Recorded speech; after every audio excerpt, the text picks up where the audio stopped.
Okay, अभी तक हम लोग एनर्जी के बारे में बात करना हमने स्टार्ट कर दी थी और हमने एनर्जी में काइनेटिक एनर्जी के बारे में बातें कर ली है। साथ में हमने काइनेटिक एनर्जी में वर्क एनर्जी थ्योरम देखा था, इसकी हेल्प से हमने कुछ क्वेश्चंस की प्रैक्टिस भी कर चुके हैं, राइट। अब मैं आगे बढ़ रहा हूँ और हम एनर्जी में ही किसके बारे में बात करेंगे, अभी पोटेंशियल एनर्जी के बारे में बात करेंगे। तो स्टार्ट करते हैं कहानी को। पोटेंशियल एनर्जी, पोटेंशियल एनर्जी को हम U से रिप्रेजेंट कर रहे हैं, ठीक है। और पोटेंशियल एनर्जी है क्या? पोटेंशियल एनर्जी है energy possessed by a body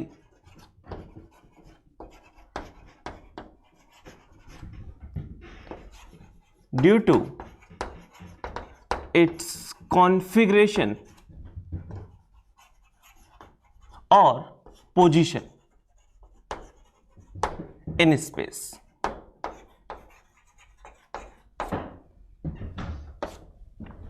कि मेरे पास एक बॉडी है, ठीक है, वो किस स्टेट में रखी हुई है, ठीक है। जैसे कि हम स्प्रिंग की अगर बात करें तो स्प्रिंग अगर कंप्रेस स्टेट में है या फिर स्प्रिंग एक्सपांडेड स्टेट में, स्प्रिंग में कुछ कंप्रेशन है या फिर एक्सपांशन है, तो उस केस में कितना एक्सपांशन और कितना कंप्रेशन है, इसके बेसिस पे उसकी पोटेंशियल एनर्जी डिसाइड होगी, राइट। तो उसकी जो भी कॉन्फ़िगरेशन है, आप उसकी वजह से पोटेंशियल एनर्जी आ रही है कि स्प्रिंग कंप्रेस्ड है इसलिए पोटेंशियल एनर्जी आई, स्प्रिंग में कुछ एक्सपांशन है इसलिए पोटेंशियल एनर्जी आई। या फिर आप ये बोल सकते हो कि कोई ऑब्जेक्ट है वो स्पेस में पॉइंट ए पे रखा हुआ है, दूसरा ऑब्जेक्ट स्पेस में पॉइंट बी पे रखा हुआ है, तो दोनों पॉइंट्स की जो पोटेंशियल एनर्जी है वो क्या होगी, डिफरेंट होगी। तो बेसिकली ये जो पोटेंशियल एनर्जी है वो पार्टिकल की स्पेस में कुछ पर्टिकुलर पोजीशन या पर्टिकुलर कॉन्फ़िगरेशन की वजह से होता है, ठीक है। बाकी डिटेल क्या कहानी है अभी हम लोग शुरू करते हैं। तो अगर मैं बात करूं पोटेंशियल एनर्जी कि कैसे डिफाइन होती है, क्या पोटेंशियल एनर्जी होनी चाहिए, एक पर्टिकुलर जो फॉर्मूला आएगा वो क्या होना चाहिए, ठीक है। जैसे मैंने बोला था कि स्प्रिंग में होता है हाफ के एक्स स्क्वायर और ग्रेविटेशनल पोटेंशियल एनर्जी होती है mgh, ये कहां से आया, ठीक है। तो हम उन सब के बारे में बात करने वाले हैं। तो याद रखना कि पोटेंशियल एनर्जी एक कंजर्वेटिव फोर्स के लिए डिफाइन होती है, ठीक है। ये जो पॉइंट है, ये पॉइंट याद रखना कि potential energy is defined only for conservative forces। Conservative forces क्या हैं और नॉन कंजर्वेटिव फोर्सेस क्या हैं वो हम क्लास में आगे चल के बात करने वाले हैं। लेकिन ये समझो कि एक पर्टिकुलर टाइप का फोर्स है, इसको हम कंजर्वेटिव फोर्स बोल रहे हैं, और पोटेंशियल एनर्जी सिर्फ और सिर्फ कंजर्वेटिव फोर्स के लिए डिफाइन होगी। अब यहां पे जैसे स्प्रिंग फोर्स है वो एक कंजर्वेटिव फोर्स है, ठीक है। ग्रेविटेशनल जो है वो एक कंजर्वेटिव फोर्स है। इलेक्ट्रोस्टैटिक में जो फोर्स होता है हमारा, फोर्स ऑफ अट्रैक्शन बोल दो या फोर्स ऑफ रिपल्शन बोल दो, कूलम्ब्स लॉ के थ्रू जो आता है, वो भी हमारा कैसा है, कंजर्वेटिव फोर्स है, ठीक है। तो क्या होते हैं कंजर्वेटिव फोर्स, अभी हम लोग बात करेंगे, बट ये चीज समझो कि पोटेंशियल एनर्जी सिर्फ और सिर्फ कंजर्वेटिव फोर्स के लिए डिफाइन होगी। और हमें यह पता है कि कंजर्वेटिव फोर्सेस बहुत सारे हो सकते हैं, तो उसी तरीके से पोटेंशियल एनर्जी भी बहुत सारी होती है, ठीक है। कि हमारे पास ग्रेविटेशनल पोटेंशियल एनर्जी होती है, स्प्रिंग पोटेंशियल एनर्जी होती है, इलेक्ट्रोस्टैटिक पोटेंशियल एनर्जी है ना, देन मैग्नेटिक पोटेंशियल एनर्जी है। तो ये सारी जो पोटेंशियल एनर्जी है वो इसलिए है क्योंकि हमारे पास डिफरेंट डिफरेंट कंजर्वेटिव फोर्स हो सकते हैं, और अगर कोई भी कंजर्वेटिव फोर्स होगा तो उसके लिए पोटेंशियल एनर्जी डिफाइन होगी ही होगी। अब कैसे डिफाइन होगी पोटेंशियल एनर्जी, तो होता क्या है कि पोटेंशियल एनर्जी जो डिफाइन होती है, तो नेक्स्ट पॉइंट सुनो कि पोटेंशियल एनर्जी है क्या, तो कैसे डिफाइन होगी, तो ये होगा कि change in potential energy associated with conservative force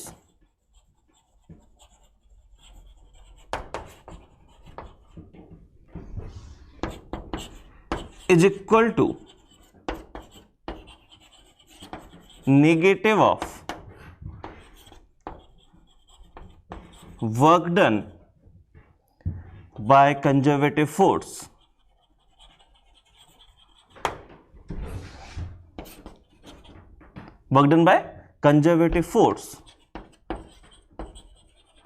to move a body from reference point two given point. तो बेसिकली अगर मैं बात करूं ऐसी चेंज इन पोटेंशियल एनर्जी नहीं, पोटेंशियल एनर्जी की अगर मैं बात करूं, ठीक है, तो जो पोटेंशियल एनर्जी है वो हमारी क्या है कि एक रेफरेंस पॉइंट है, रेफरेंस पॉइंट से हम अपनी बॉडी को किसी गिवन पॉइंट पे लेके आ रहे हैं, तो उस कंजर्वेटिव फोर्स ने जो वर्क डन किया उसका जो नेगेटिव होगा, ठीक है, वो हमारा चेंज इन पोटेंशियल एनर्जी के इक्वल होगा। क्या कहना चाह रहा हूं अभी समझ में आएगा कि जो चेंज इन पोटेंशियल एनर्जी है वो होगा negative of work done by conservative force. ये वो डेफिनेशन है जिसकी हेल्प से हम डिफरेंट टाइप के पोटेंशियल एनर्जी निकालना सीखेंगे। ग्रेविटेशनल पोटेंशियल एनर्जी यहीं से निकालेंगे इसी फॉर्मूले को यूज करके, स्प्रिंग पोटेंशियल एनर्जी भी इसी फॉर्मूले को यूज करके निकालेंगे, ठीक है। और आज हम लोग अभी इन दो पोटेंशियल एनर्जी के बारे में ही बातें कर रहे हैं, बाकी के बारे में बातें नहीं कर रहे हैं, ठीक है। तो ये क्या लिखा हुआ है, ये लिखा हुआ है कि हम कर क्या रहे हैं, हम एक पॉइंट को, ठीक है, हमें अपनी बॉडी को, ये हमारा रेफरेंस पॉइंट है मान लेते हैं, रेफरेंस पॉइंट से हम इस बॉडी को किसी पॉइंट पी पे लेके आ रहे हैं, तो यहां पे क्या रहा होगा, कुछ ना कुछ एक फोर्स रहा होगा। ये एक फोर्स है जिसको मैं FC बोल देता हूं, कंजर्वेटिव फोर्स। इस कंजर्वेटिव, जब मैं बॉडी को इस पॉइंट A से पॉइंट B पे लेके आया हूं, ठीक है, तो क्या हुआ होगा, मुझे इस फोर्स के अगेंस्ट कुछ वर्क डन करना पड़ा होगा, ठीक है, और मैंने जो इस फोर्स के अगेंस्ट वर्क डन किया उससे मेरी एनर्जी कम हुई, तो वो जो एनर्जी है वो इस कंजर्वेटिव फोर्स ने किसकी फॉर्म में स्टोर कर ली, पोटेंशियल एनर्जी की फॉर्म में स्टोर कर ली, ठीक है। तो कहानी यही है कि रेफरेंस पॉइंट से अगर आप उसको गिवन पॉइंट पे लेके आओगे तो ये जो कंजर्वेटिव फोर्स ने जो वर्क डन किया उसका जस्ट नेगेटिव वही आपकी पोटेंशियल एनर्जी में चेंज होगा। क्या कहना चाह रहा हूं अभी और से समझ में आने वाला होगा, ठीक है। तो बेसिकली इस चीज को मैं ये लिख सकता हूं कि U final minus U initial is equal to negative of change in potential energy, और यहां से इस चीज को मैं ऐसे लिख सकता हूं कि जो मेरी फाइनल पोटेंशियल एनर्जी है वो है U initial minus work done by conservative force. ये बोल सकते हो कि किसी भी पर्टिकुलर पॉइंट पे अगर मुझे पोटेंशियल एनर्जी निकालनी है तो वो हो जाएगा इनिशियल पोटेंशियल एनर्जी बोले तो रेफरेंस पॉइंट की potential energy minus work done by conservative force. तो यहां से एक चीज आपको देख के और समझ में आ रही है कि अगर मुझे चेंज इन पोटेंशियल एनर्जी की बात करनी है तो वो सीधे नेगेटिव ऑफ वर्क डन पे डिपेंड कर रहा है, लेकिन अगर मुझे किसी पर्टिकुलर पॉइंट पे पोटेंशियल एनर्जी निकालनी है तो उसके लिए मुझे इस चीज की वैल्यू पता होना चाहिए, मुझे रेफरेंस पॉइंट की पोटेंशियल एनर्जी पता होना चाहिए, ठीक है।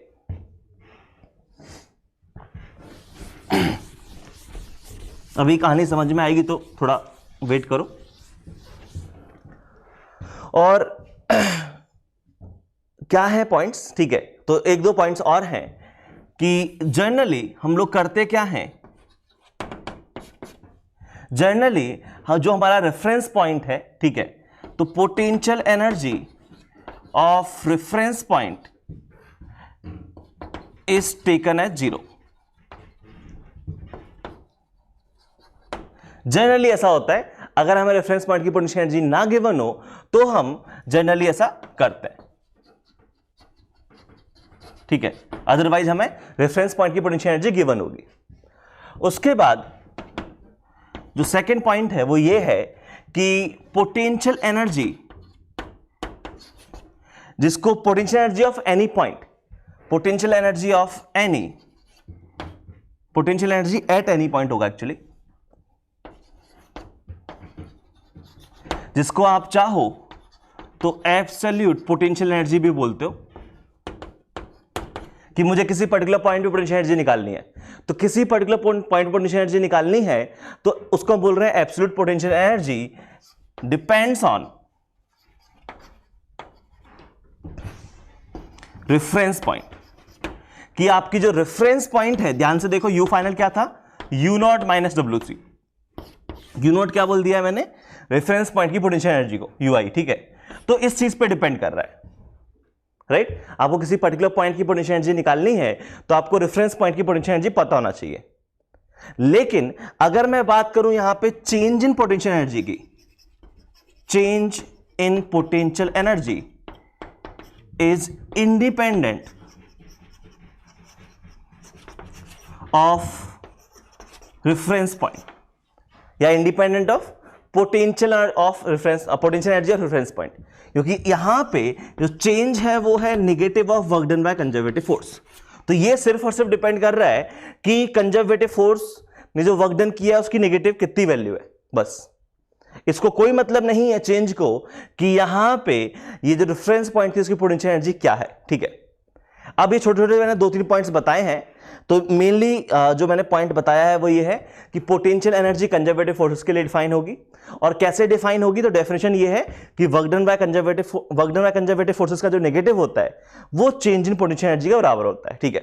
अब क्या कहानी है वो हम लोग अब सही में समझते हैं। तो मैं एक एक करके स्टडी करता हूं। सबसे पहले मैं स्टडी करता हूं ग्रेविटेशनल पोटेंशियल एनर्जी की, ठीक है, और उसके थ्रू अब मुझे चीजें समझ में आना शुरू होंगी। तो पहले मैं बात कर रहा हूं किसके बारे में, ग्रेविटेशनल पोटेंशियल एनर्जी, जिसको आप जीपीई बोल सकते हो। ग्रेविटेशनल पोटेंशियल एनर्जी क्या है, तो बाय डेफिनेशन ये क्या होना चाहिए कि हम change in potential energy equal to negative of work done by conservative force, यही करेंगे। तो यहां पे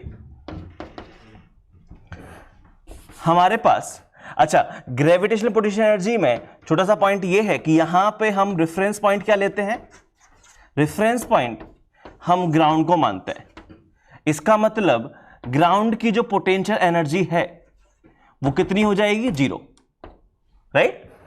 तो यहां पे रेफरेंस पॉइंट ग्राउंड को लेके चल रहे हैं। तो हुआ क्या कि ये मान लो ये हमारे पास एक कोई पॉइंट है P, ठीक है, एक हॉरिजॉन्टल लेवल है यहां पे। तो हम यहां पे इस पॉइंट P पे हैं। अब इस पॉइंट P से मुझे जाना है ऊपर की तरफ, और ऊपर की तरफ जाके मान लो मैं इस पॉइंट पे पहुंच गया, ठीक है। ये जो पॉइंट है इसका कुछ नाम देना चाहेंगे अपन, तो इसका नाम दे देते हैं कि क्या नाम देना है, चलो X नाम दे दो, ठीक है, या A नाम दे देते हैं, ठीक है। इस पॉइंट का नाम A है। तो हम यहां से पॉइंट A पे पहुंच गए। अब पॉइंट मुझे यहां पे जो बात करनी है, ये हम बात कर रहे हैं किसके बारे में, ग्रेविटेशनल पोटेंशियल एनर्जी के बारे में। तो पार्टिकल पहले था पॉइंट P पे, ठीक है। पॉइंट P से पार्टिकल पॉइंट A चला गया और ये हाइट h है, और यहां पे जो ग्रेविटी है वो नीचे की तरफ एक्ट कर रही थी, कोई दिक्कत नहीं है। तो यहां पे आप कैसे निकालोगे ग्रेविटेशनल पोटेंशियल एनर्जी, तो आपने क्या बोला, आपने बोला कि जो ग्रेविटेशनल पोटेंशियल एनर्जी है डेफिनेशन के हिसाब से ये होना चाहिए कि work done, change in potential energy is equal to negative of work done by conservative force. और यहां पे ध्यान से देखो, अगर मैं इस पर्टिकुलर केस में बात करूं, अगर इस ऑब्जेक्ट का जो मास है, अगर वो मास m है, ठीक है, और ये ऑब्जेक्ट ऊपर गया है, तो work done by gravitational force आ जाएगा, negative of work done by gravitational force. और negative of work done by gravitational force कितना है, तो work done by gravitational force है -mgh। सोच के देखो, माइनस से माइनस कैंसिल, तो मुझे पहला पॉइंट तो ये समझ में आया कि change in potential energy is equal to +mgh। ध्यान दो, ये जो मैंने चेंज इन पोटेंशियल एनर्जी निकाला है, इसके लिए मुझे रेफरेंस पॉइंट, जो कि मेरा पॉइंट P मैंने माना हुआ है, मान लो, ठीक है, उसकी पोटेंशियल एनर्जी जरूरत नहीं पड़ी। रेफरेंस पॉइंट आपका कहीं भी हो, चाहे पॉइंट P पे हो, चाहे पॉइंट A पे हो, चाहे रेफरेंस पॉइंट यहां पे कहीं हो, उससे हमें कुछ फर्क पड़ नहीं रहा है। सीधा जो चेंज इन पोटेंशियल एनर्जी वो कितना आ गया, mgh आ गया। लेकिन अगर मुझे ये बताना है कि ये बताओ पॉइंट A पे पोटेंशियल एनर्जी कितना है, तो मुझे जरूरत पड़ेगी। तो इस चीज को मैं क्या लिख सकता हूं, इसी चीज को मैं लिख सकता हूं यहां पे कि potential energy at A minus potential energy at P is equal to +mgh। ऊपर जाने में पोटेंशियल एनर्जी बढ़ रही है, और कितना बढ़ जाएगी, तो A पे जो पोटेंशियल एनर्जी है वो P की पोटेंशियल एनर्जी में +mgh हो जाएगा। तो मुझे इस पॉइंट A की पोटेंशियल एनर्जी निकालने के लिए P की पोटेंशियल एनर्जी पता होना चाहिए। तो वही कहानी है कि अगर चेंज की बात कर रहे हो तो कोई दिक्कत नहीं है, लेकिन अगर आप चेंज की बात नहीं कर रहे हो तो फर्क पड़ता है कि P की पोटेंशियल एनर्जी क्या है, ठीक है। तो ये तो हमने बात की कि अगर पार्टिकल ऊपर जा रहा है तो। अब अगर मैं बात करूं कि मान लो ये जो मेरा पार्टिकल है वो अच्छा, ऊपर में भी और क्या बात करना चाह रहा हूं, मैं बात करना चाह रहा हूं मान लो ऊपर पार्टिकल पॉइंट ए की जगह ना जाके पार्टिकल ऐसे कुछ जाता कि पहले यहां जाता और फिर यहां पहुंच जाता, ऐसे जाता पॉइंट बी पे, ठीक है। और एक है कि पार्टिकल यहां से ऐसे कुछ जाता पॉइंट सी पे। ये 3 पॉइंट मैंने बात की, पॉइंट ए, पॉइंट बी और पॉइंट सी, ठीक है। और एक और पॉइंट मान लो पार्टिकल पॉइंट डी पे जा रहा है ऐसे कुछ रैंडम पाथ फॉलो करते हुए ऊपर यहां पे।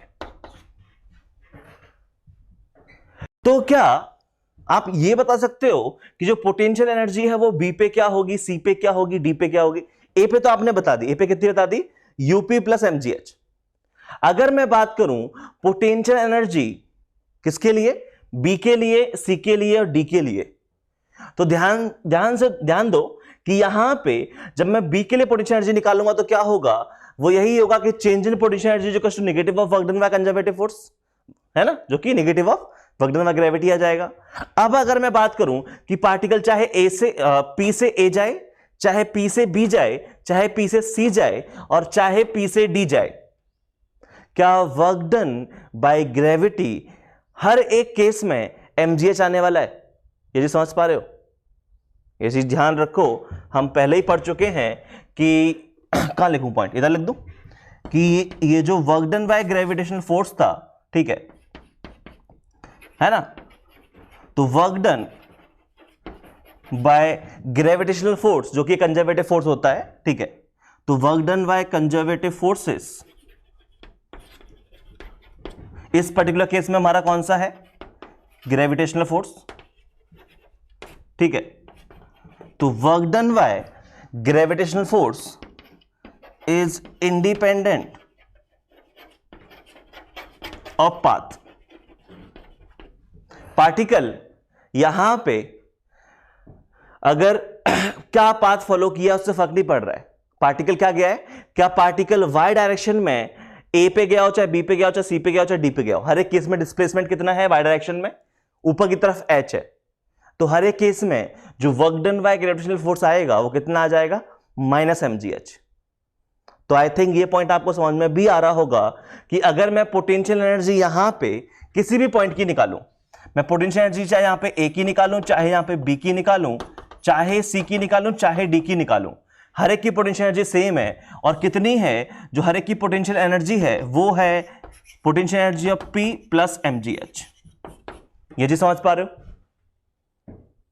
पक्का? ठीक है। तो इस तरीके से हमने किसी भी पॉइंट की पोटेंशियल एनर्जी निकाल ली, ठीक है। उसके बाद अगर मैं बात करूं कि मैं पार्टिकल को ऊपर ना ले जाके नीचे की तरफ लेके आता, ठीक है, ऊपर ना ले जाके अगर हम पार्टिकल को नीचे की तरफ लेके आ रहे हैं, बोले तो ये जो पॉइंट P से मान लेते हैं कि पार्टिकल हमारा यहां कहीं आ रहा होता, पॉइंट X पे आ रहा होता, और कितना हाइट नीचे आया है, तो मान लेते हैं पार्टिकल H हाइट नीचे आया है, ग्रेविटी फिर से नीचे की तरफ लगेगी और आप यहां से फिर से वही बात करोगे कि change in potential energy equals to negative of work done by gravity. और इस पर्टिकुलर केस में जो वर्क डन बाय ग्रेविटी है वो कितना है, प्लस एमजीएच है। ध्यान से देखो, मास है में, ठीक है। तो इस पर्टिकुलर केस में जो पोटेंशियल एनर्जी में चेंज आया है वो नेगेटिव आया है। तो मैंने यहां पे दो चीज ऑब्जर्व की कि अगर मैं ग्रेविटी नीचे की तरफ लग रही है और अगर मैं ऊपर की तरफ जा रहा हूं तो मेरी पोटेंशियल एनर्जी क्या हो रही है, बढ़ रही है, प्लस एमजीएच हो रहा था, राइट। और अगर मैं ग्रेविटी नीचे की तरफ लग रही है और मैं भी नीचे की तरफ आ रहा हूं तो मेरी पोटेंशियल एनर्जी क्या हो रही है, कम हो रही है, माइनस एमजीएच। चेंज जो है वो नेगेटिव है, ठीक है। तो ये छोटा सा पॉइंट याद रखना। उसके बाद तो वही कहानी है कि अगर मुझे यहां पे पोटेंशियल एनर्जी निकालनी है एक्स की, तो ux minus UP is equal to minus mgh. तो नीचे आने पे पोटेंशियल एनर्जी कम हो रही है, तो ux कितना हो जाएगा, potential energy of point P minus MGH, क्योंकि हमारी एमजीएच एनर्जी कम हो जाएगी, पोटेंशियल एनर्जी। तो अगर यहां पे x की जगह पे मेरे पास ये पॉइंट होता w, ये होता x और ये होता y, अब चाहे आप घूम के कैसे भी आओ, इन सारे पॉइंट की पोटेंशियल एनर्जी कैसी होगी, सेम होगी। तो यहां पे ux, uw, uy ये हर एक केस में सेम है और वो है यूपी माइनस mgh। तो बेसिकली पॉइंट क्या है? पॉइंट ये है कि अगर मैं बात कर रहा हूं, ये याद रखो मैं किसके लिए बात कर रहा हूं, ग्रेविटेशनल पोटेंशियल एनर्जी के लिए बात कर रहा हूं। जो भी मैंने सारे पॉइंट्स बोले हैं वो मैंने सिर्फ और सिर्फ ग्रेविटेशनल पोटेंशियल एनर्जी के लिए बोले, पोटेंशियल एनर्जी के लिए नहीं बोले, सिर्फ ग्रेविटेशनल पोटेंशियल एनर्जी के लिए। स्प्रिंग पोटेंशियल एनर्जी में अलग कहानी होगी, ठीक है। तो ग्रेविटेशनल पोटेंशियल एनर्जी में मैंने कौन कौन से पॉइंट बोले हैं? पहला पॉइंट तो हम लोगों ने ये सीखा कि change in potential energy is equal to negative of work done by conservative force. वो तो हमेशा ट्रू है। जब मैंने ग्रेविटेशनल फोर्स के रेफरेंस में बात की तो ग्रेविटेशनल फोर्स हमारा कैसा हो गया? एक कंजर्वेटिव फोर्स है। अब वो कंजर्वेटिव है कि नहीं है वो मैं क्लास के एंड में बात करूंगा, ठीक है। लेकिन अभी के लिए हमारा ग्रेविटेशनल फोर्स कैसा है? कंजर्वेटिव फोर्स है। अब ग्रेविटेशनल फोर्स कंजर्वेटिव फोर्स है तो मैं कैसे निकालूंगा पोटेंशियल एनर्जी क्या होगी किसी पॉइंट पी पे? तो मैंने बोला कि सिंपल सी कहानी है कि अगर आप किसी पॉइंट से, ठीक है, अब आपको यह भी समझ में आ गया कि चाहे मैं इस पॉइंट की बात करूं, चाहे पार्टिकल यहां पे होता चाहे यहां पे होता, पार्टिकल इस हॉरिजॉन्टल लाइन में किसी भी पॉइंट पे होता, हर पॉइंट पे पोटेंशियल एनर्जी क्या है? सेम है। ये प्रूफ किया हुआ है मैंने, ठीक है, ये दोनों जो स्टेटमेंट लिखे हुए। तो फर्स्ट पॉइंट तो हमको समझ में आया कि जो ग्रेविटेशनल पोटेंशियल एनर्जी होती है वो हॉरिजॉन्टल लेवल पे क्या होती है? सेम होती है। अगर कोई पॉइंट है सेम हॉरिजॉन्टल लेवल पे है तो उन सब पॉइंट्स की पोटेंशियल एनर्जी जो है वो कैसी होगी? सेम होगी। First point. दूसरा पॉइंट ये समझ में आया कि अगर मैं रेफरेंस पॉइंट से या मैं किसी भी गिवन पॉइंट से ऊपर की तरफ जा रहा हूं तो मेरी पोटेंशियल एनर्जी क्या हो रही है? बढ़ रही है। और अगर मैं नीचे की तरफ आ रहा हूं तो मेरी पोटेंशियल एनर्जी क्या हो रही है? कम हो रही है। ये चीज समझ में आया? और साथ में मैंने एक चीज और ऑब्जर्व की कि जो एब्सोल्यूट पोटेंशियल एनर्जी है वो डिपेंड करती है रेफरेंस पॉइंट की पोटेंशियल एनर्जी पे। लेकिन अगर मैं बात करूं किसके बारे में? चेंज के बारे में बात करूं तो ध्यान दो कि इन दोनों पॉइंट्स के बीच में जो पोटेंशियल एनर्जी है उसका चेंज क्या है? Plus mgh। इन दोनों पॉइंट्स के बीच में जो पोटेंशियल एनर्जी है उनका चेंज क्या है? Minus mgh। हम इस पॉइंट के रिस्पेक्ट में बात कर रहे हैं। ऊपर गए तो प्लस mgh, नीचे गए तो माइनस mgh, चेंज की बात कर रहे हैं, ठीक है। और हमने क्या देखा? बस यही कहानी है। ये 3-4 पॉइंट देखें सिंपल से। आई थिंक सारे पॉइंट समझ में आए होंगे, ठीक है।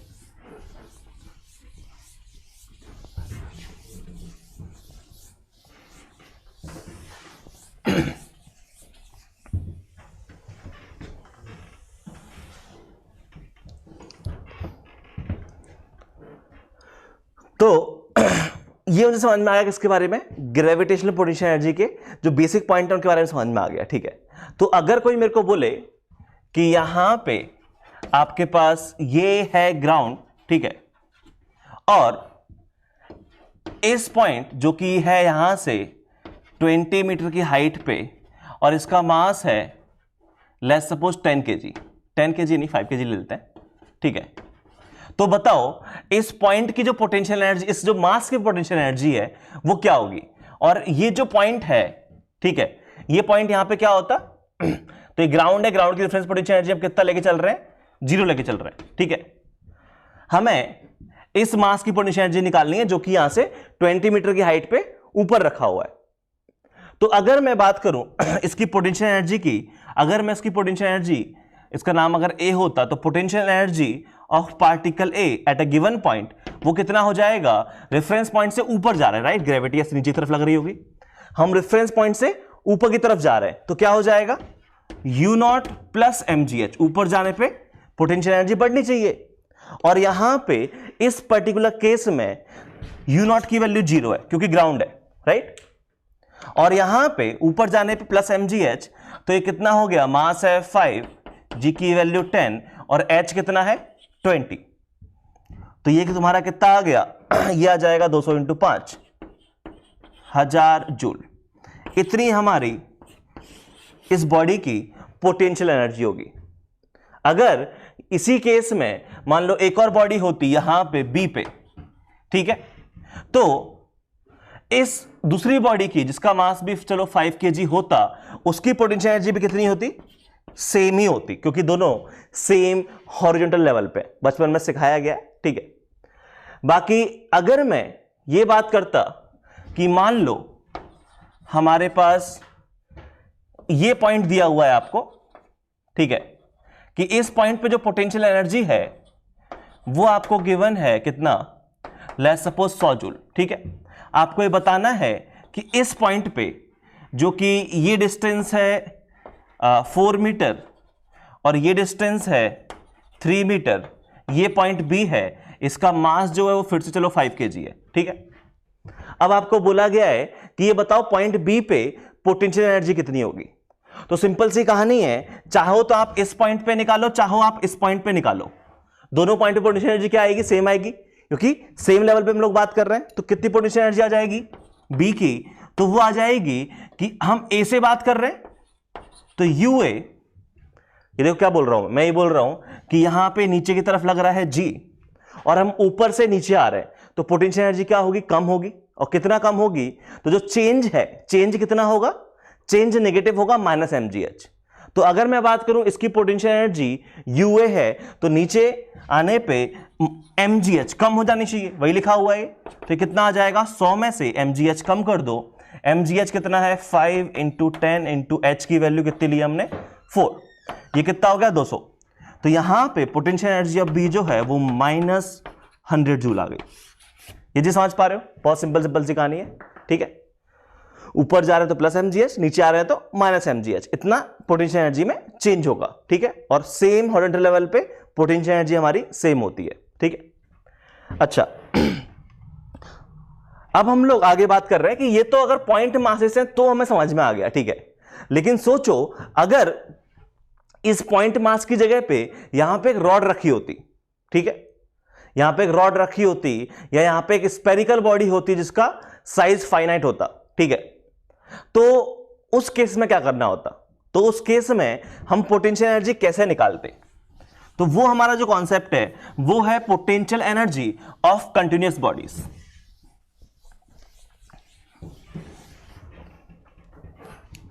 तो हम लोग बात कर रहे हैं potential energy of continuous mass bodies कि बेसिकली मान लो हमारे पास एक रॉड होती, मास m, लेंथ l की, और ये हमारा ग्राउंड है, और ये हमने इस रॉड को रखा हुआ है। अब हमसे पूछा जाता कि इस रॉड की पोटेंशियल एनर्जी क्या होगी, तो हमें पॉइंट मास की तो पता है कि अगर मैं बात करूं किसी भी पॉइंट मास की, अगर इस पॉइंट मास की बात करूं तो वो तो आ जाएगा इस पॉइंट मास का जो भी मास है m g इंटू ये हाइट h। लेकिन यहां पे ऐसे इनफाइनाइट पॉइंट मासेस हैं, इस पॉइंट मास की बात करूंगा तो इसकी पोटेंशियल एनर्जी अलग होगी, इस पॉइंट की मास की बात करूंगा तो इसकी पोटेंशियल एनर्जी अलग होगी, क्योंकि हर एक पॉइंट मास के लिए जो हाइट है वो अलग अलग आ रही है। तो मुझे तो इस बॉडी की नेट पोटेंशियल एनर्जी निकालनी है, कैसे निकालूंगा, तो आपको देख के समझ में आ रहा होगा कि यहां पे हमको इंटीग्रेशन करना पड़ेगा कि यहां पे हम क्या करें, हम सारे पॉइंट मासेस की पोटेंशियल एनर्जी निकाल के सम कर दें। तो कैसे करेंगे, तो हम किसी भी एक पॉइंट मास की पोटेंशियल एनर्जी निकाल लेते हैं। तो तरीका यह होगा कि आप यहां से किसी भी डिस्टेंस y पे ग्राउंड से एक छोटा सा एलिमेंट मान लो, ठीक है, जिसकी जो विड्थ है वो कितनी होगी, dy होगी। तो y पे एक dy विड्थ का हमने एक मास एलिमेंट मान लिया, और ये जो एलिमेंट है इसका जो मास है वो dm है और इसकी जो पोटेंशियल एनर्जी है वो du है। तो अगर मैं इसकी पोटेंशियल एनर्जी को du बोलूं, ठीक है, तो क्या इस पॉइंट मास की जो पोटेंशियल एनर्जी है वो होगा इसका मास। देखो रेफरेंस पॉइंट से ऊपर जा रहे हैं तो पोटेंशियल एनर्जी बढ़नी चाहिए, रेफरेंस पॉइंट की पोटेंशियल एनर्जी कितनी है 0, राइट। ऊपर जा रहे हैं तो कितना ऊपर जाना है, तो हमें बाय डिस्टेंस ऊपर जाना है, इसका तो कितना आ जाएगा, इसका मास dm into g into h, और कितना ऊपर आए हम लोग, y ऊपर आ गए। क्या यही नहीं होगा, बिल्कुल यही होगा, ये जी समझ पा रहे हो, ठीक है। तो यहां से जो हमारा du आ गया वो आ गया dmgy। अब मुझे dm की वैल्यू निकालनी है, तो क्या dm की वैल्यू आपको इस क्वेश्चन को देख के समझ में आ रही है कि वो है m/l इंटू dy। कैसे निकाला, बहुत सिंपल सी कहानी है कि l लेंथ का मास m है तो 1 यूनिट का मास कितना हो जाएगा m/l। ठीक है, तो मुझे किसका मास निकालना है, मुझे निकालना है मास dy यूनिट का। तो dy यूनिट का मास कितना हो जाएगा, m/l इंटू dy, वही लिखा हुआ है। तो यहां पे dm की वैल्यू छाप देते हैं, ठीक है। बट dm की वैल्यू छापने से पहले अब मैं क्या बात करता हूं, मैं बात करता हूं यहां पे कि मुझे ऐसे सारे पॉइंट की पोटेंशियल एनर्जी निकालनी है। तो अगर मुझे इस बॉडी की पोटेंशियल एनर्जी निकालनी है, इस रॉड की नेट पोटेंशियल एनर्जी निकालनी है, तो क्या मैं इन सारे du का सम कर दूं? कुछ पोटेंशियल एनर्जी इस पॉइंट की होगी अलग, इस पॉइंट की अलग होगी, इस पॉइंट की अलग होगी, तो ऐसे सारे पॉइंट्स का मैं सम कर देता हूं। तो इंटीग्रेशन कर दिया मैंने, तो ये आ जाएगा इंटीग्रेशन ऑफ dmgy, ये चीज समझ में आनी चाहिए। dm कितना है, m/l इंटू dy, ठीक है, और ये कितना हो जाएगा, g इंटू y। जो कांस्टेंट है उन टर्म्स को बाहर निकाल लो, तो mg/l, ये चीज कांस्टेंट है, ये हो जाएगा y dy का इंटीग्रेशन। अब हम इंटीग्रेशन कर रहे हैं किसके रिस्पेक्ट में, y के रिस्पेक्ट में इंटीग्रेशन कर रहे हैं। तो y के रिस्पेक्ट में इंटीग्रेशन कर रहे हैं, तो लिमिट y की क्या आ जाएगी, 0 से लेके l तक के हमको सारे पॉइंट्स कवर करने हैं, तो लिमिट आ जाएगी 0 से l। इसको सॉल्व कर लो, ये लिखा हुआ है mg/l, ये हो जाएगा y²/2 लिमिट 0 से l। तो यहां से ये आ जाएगा mg/l into l²/2, limit put कर दी, ये आंसर बन गया mg/l/2। ये हमारी इस रॉड की पोटेंशियल एनर्जी है। तो मुझे एक चीज तो ये समझ में आ गई कि अगर मुझे कोई कंटिन्यूअस मास की बात करनी है, ठीक है, हम यहां पे मान रहे हैं कि जो मास है वो यूनिफॉर्मली डिस्ट्रीब्यूट किया गया है। तो अगर मुझे कंटिन्यूअस मास की बात करनी है, कंटिन्यूअस बॉडी, एक बॉडी की बात करनी है जो कि रॉड हो गई है ना, या फिर रिंग हो गई, या स्फेरिकल बॉडी हो गई, इस टाइप की कहानी कुछ, तो अगर मुझे कंटिन्यूअस मास बॉडीज के बारे में बात करनी है, तो मुझे वहां पे हर एक पॉइंट की पोटेंशियल एनर्जी अलग अलग आ रही है। तो अगर मुझे इस बॉडी की नेट पोटेंशियल एनर्जी चाहिए, तो मुझे उन सारी पोटेंशियल एनर्जी का सम करना पड़ा, ठीक है, और सॉल्व करने पे ये कुछ आंसर आ गया mg/l/2। अब एक तरीका तो ये है कि मैं हर एक क्वेश्चन के लिए इंटीग्रेशन करूं, इतना लंबा सॉल्व करूं, या एक तरीका ये है कि यहां पे कुछ जुगाड़ बन रही है, वो जुगाड़ को आप पहचान लो, ठीक है। तो यहां पे जो जुगाड़ है, ठीक है, वो है कि ये जो L/2 है, ये होती है height of centre of mass. अब सेंटर ऑफ मास का कॉन्सेप्ट क्या है वो हम लोग डिटेल में आगे पढ़ेंगे, बट जो जुगाड़ है वो चीज सीख लो, सो दैट अभी क्वेश्चन सॉल्व कर पाओ। बाकी सेंटर ऑफ मास का एक्चुअल कॉन्सेप्ट क्या है वो तो मैं आगे चल के पढ़ाऊंगा, ठीक है। तो यहां पे एक छोटी सी चीज ऑब्जर्व करने वाली है कि ये जो पोटेंशियल एनर्जी ऑफ रॉड आई, वो आई है mg इंटू l/2। इस चीज को आप mg into h centre of mass भी लिख सकते हो, ठीक है। यहां पे SCM क्या है, यहां पे जो HCM है वो है height of centre of mass, ठीक है। अब ये सेंटर ऑफ मास क्या होता है, ये नया कॉन्सेप्ट क्या आ गया, डिटेल हम लोग आगे पढ़ने वाले हैं, ठीक है। ये एक अच्छा चैप्टर है, पूरा कहानी है इसके ऊपर, लेकिन क्या छोटा सा कॉन्सेप्ट है, तो concept of centre of mass, एक छोटी सी बात ये है यहां पे कि अगर आपकी सिमेट्रिकल बॉडी हो, ठीक है, तो अगर आपके पास सिमेट्रिकल बॉडी है, तो for symmetrical bodies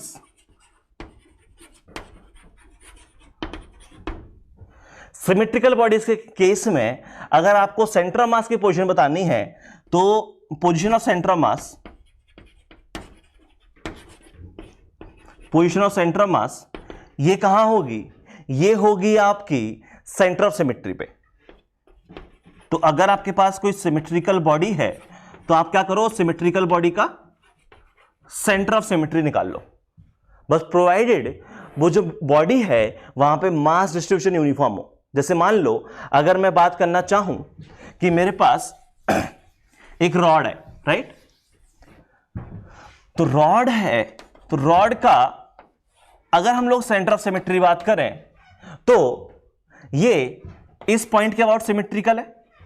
centre of symmetry क्या होता है, सेंटर ऑफ सिमेट्री होता है कि कोई दो एक्सिस के अबाउट सिमेट्रिकल होगा, उन दो एक्सिस का पॉइंट ऑफ इंटरसेक्शन इस सेंटर ऑफ सिमेट्री, राइट।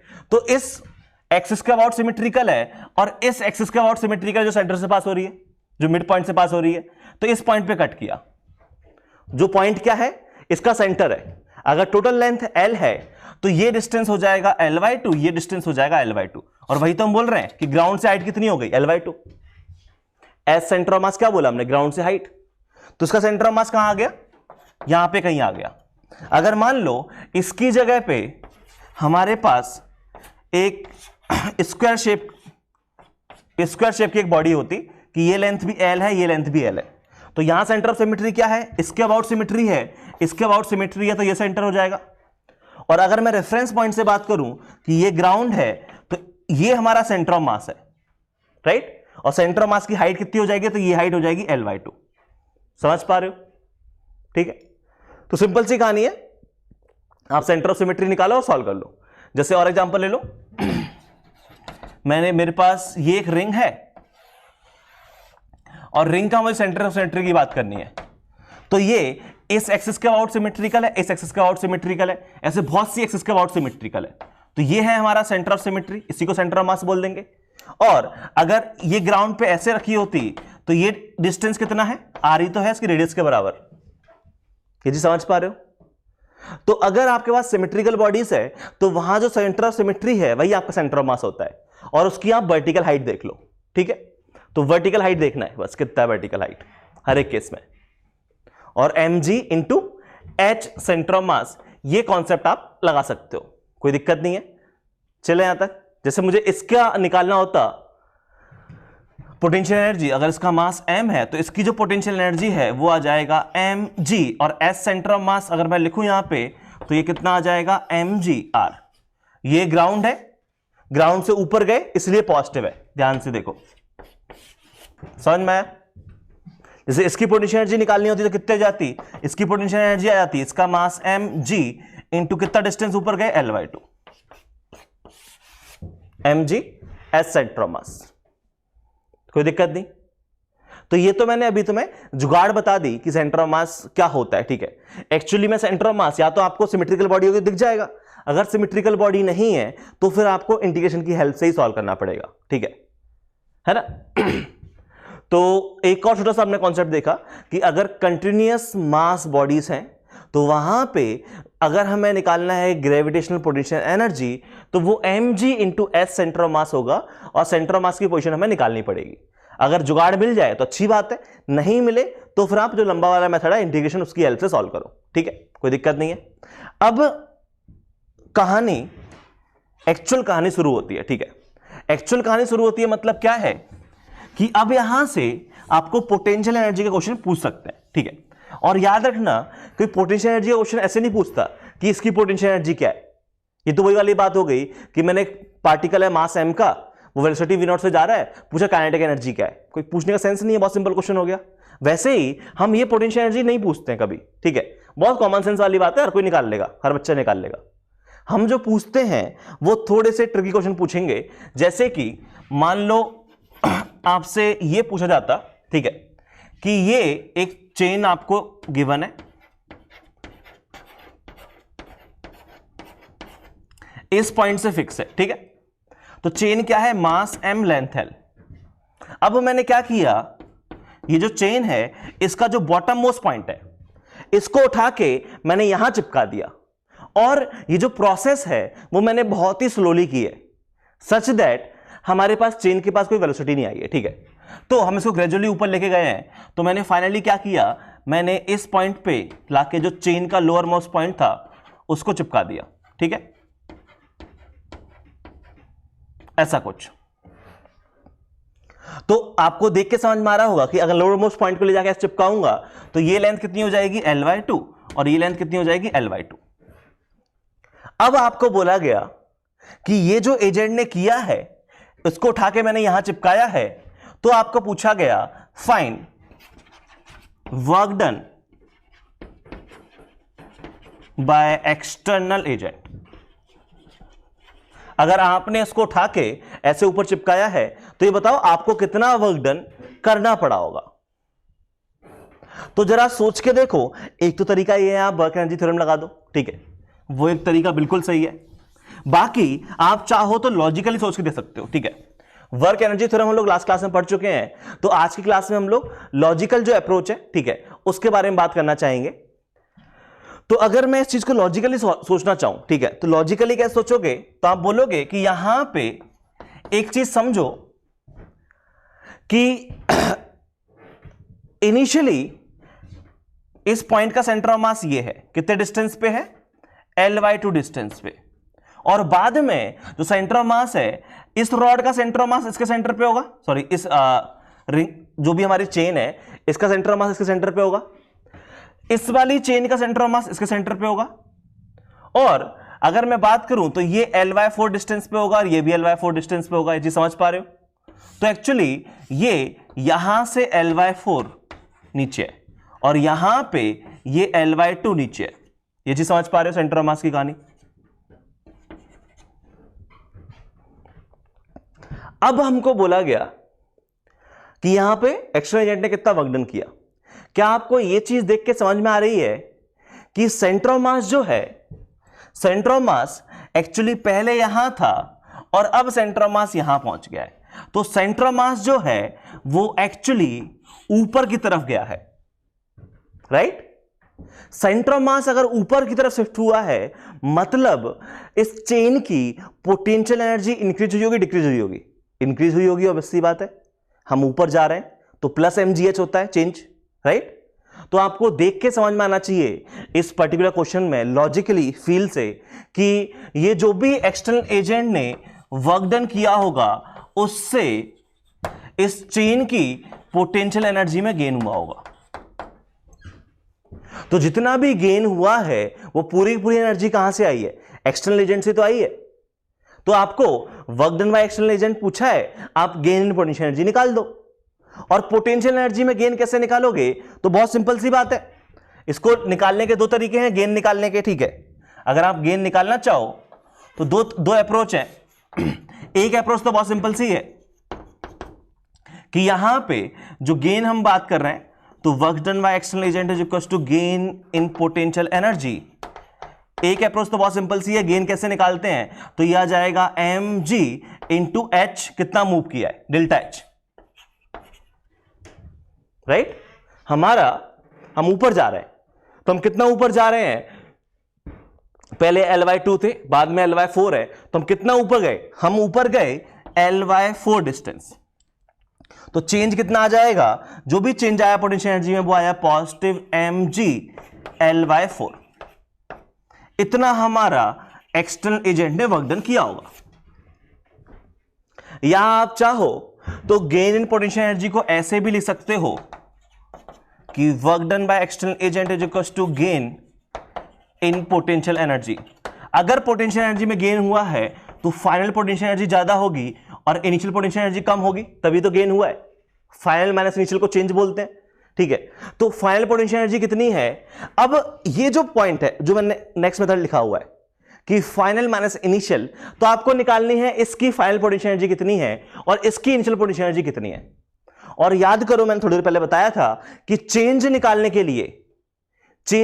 के लिए आपको रेफरेंस पॉइंट की जरूरत नहीं होती, लेकिन अगर आपको निकालना है कि एब्सोल्यूट पोटेंशियल एनर्जी क्या है तो आपको रेफरेंस पॉइंट पता होना चाहिए, ठीक है?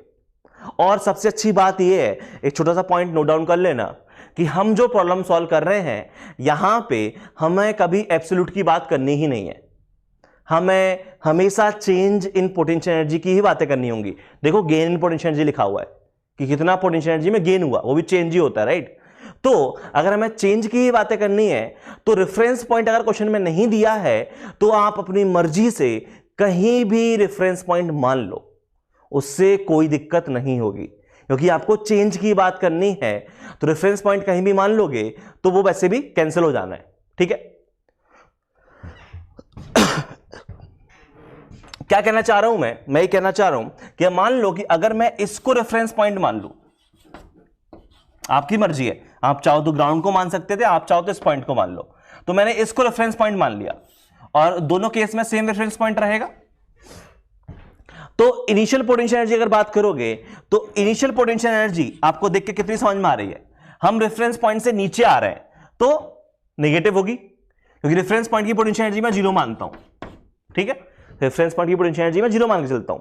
मैं नीचे आया तो डिक्रीज होगी और कितना डिक्रीज होगी, तो इनिशियल 0 है, फाइनली एक डिक्रीज हो जाएगी, mgs डिक्रीज होगी, तो ये कितना डिक्रीज हो गई, -mgl/2। इतनी है मेरी इनिशियल पोटेंशियल एनर्जी, और मेरी जो फाइनल पोटेंशियल एनर्जी है वो भी नेगेटिव है, mgl/4। सोच के देखो, यहां L/4 पे सेंटर ऑफ मास है, यहां L/2 पे सेंटर ऑफ मास है। वैल्यू छाप देते हैं तो U फाइनल कितना है, वो है मेरा -mgl/4, और इनिशियल कितना है, वो है मेरा -mgl/2। ध्यान से देखो, ये लिखा हुआ है mgl/2 -mgl/4। सॉल्व करने पे जो आंसर आया वो आया +mgl/4। क्या इस केस में भी या इस अप्रोच से भी आपका सेम आंसर आया? बिल्कुल सेम आंसर आया, राइट? तो आप, ये दो तरीके हैं, या तो आप डायरेक्ट चेंज लिख दो mg डेल्टा h, या आप चाहो तो u फाइनल माइनस इनिशियल कर दो, तो भी सेम कहानी आएगी। और याद रखना, रेफरेंस पॉइंट आप इसकी जगह कहीं और मानते तो भी आंसर सेम आता, उससे फर्क नहीं पड़ेगा। आप चाहो तो रेफरेंस पॉइंट यहां मान लो दोनों केस के लिए, और फिर सॉल्व करके देखो तो भी आंसर सेम आने वाला है, ठीक है। बाकी एक अप्रोच और थी, क्या, वर्क एनर्जी थ्योरम, आप वो भी लगा सकते थे, ठीक है। तो आई थिंक उससे सॉल्व करके देख लेना, वो मेथड नंबर 3 हो जाएगा, ठीक है, कोई बड़ी बात नहीं है। तो ये चीज समझ में आई क्या कहानी है? तो छोटे छोटे पॉइंट्स हैं पोटेंशियल एनर्जी में, इतना कुछ खास अभी तक हुआ नहीं है। सिंपल सी कहानी है कि ग्रेविटेशनल पोटेंशियल एनर्जी में हमें ऊपर जा रहा है तो +mgh, नीचे जा रहा है तो -mgh। एब्सोल्यूट निकालना है तो रेफरेंस पॉइंट चाहिए, चेंज निकालना है तो रेफरेंस पॉइंट की जरूरत नहीं पड़ रही है। इतनी सी कहानी है। बाकी अगर कंटिन्यूअस मास बॉडीज की बात कर रहे हो तो आपको एस सेंटर ऑफ मास देखना पड़ेगा कि सेंटर ऑफ मास की हाइट क्या है रेफरेंस पॉइंट से, राइट। चलो, तो मैं अभी हटा रहा हूं, अब मैं कुछ क्वेश्चन सॉल्व करने के लिए दे रहा हूं। बहुत सिंपल सिंपल क्वेश्चन है, वो आपको सॉल्व करने होंगे, ठीक है।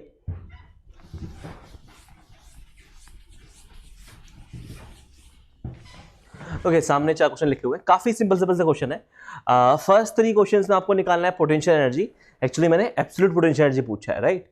और जो ग्राउंड है वो हमारा रेफरेंस पॉइंट है, तो रेफरेंस पॉइंट की पोटेंशियल एनर्जी कितनी लेनी है आपको? 0 लेनी है ग्राउंड की, ठीक है। तो ये 3 क्वेश्चन वो वाले, और एक क्वेश्चन है कि ये जो चेन है, ठीक है, मास m लेंथ l है, इसका Ly6 पार्ट जो है वो हैंग कर रहा है।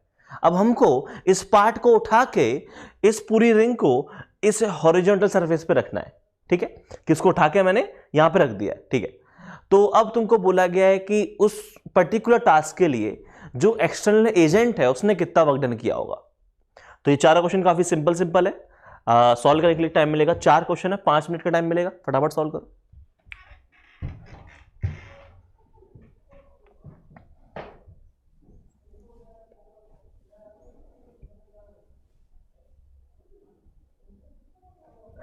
चलो, आई थिंक सॉल्व कर लिया होगा।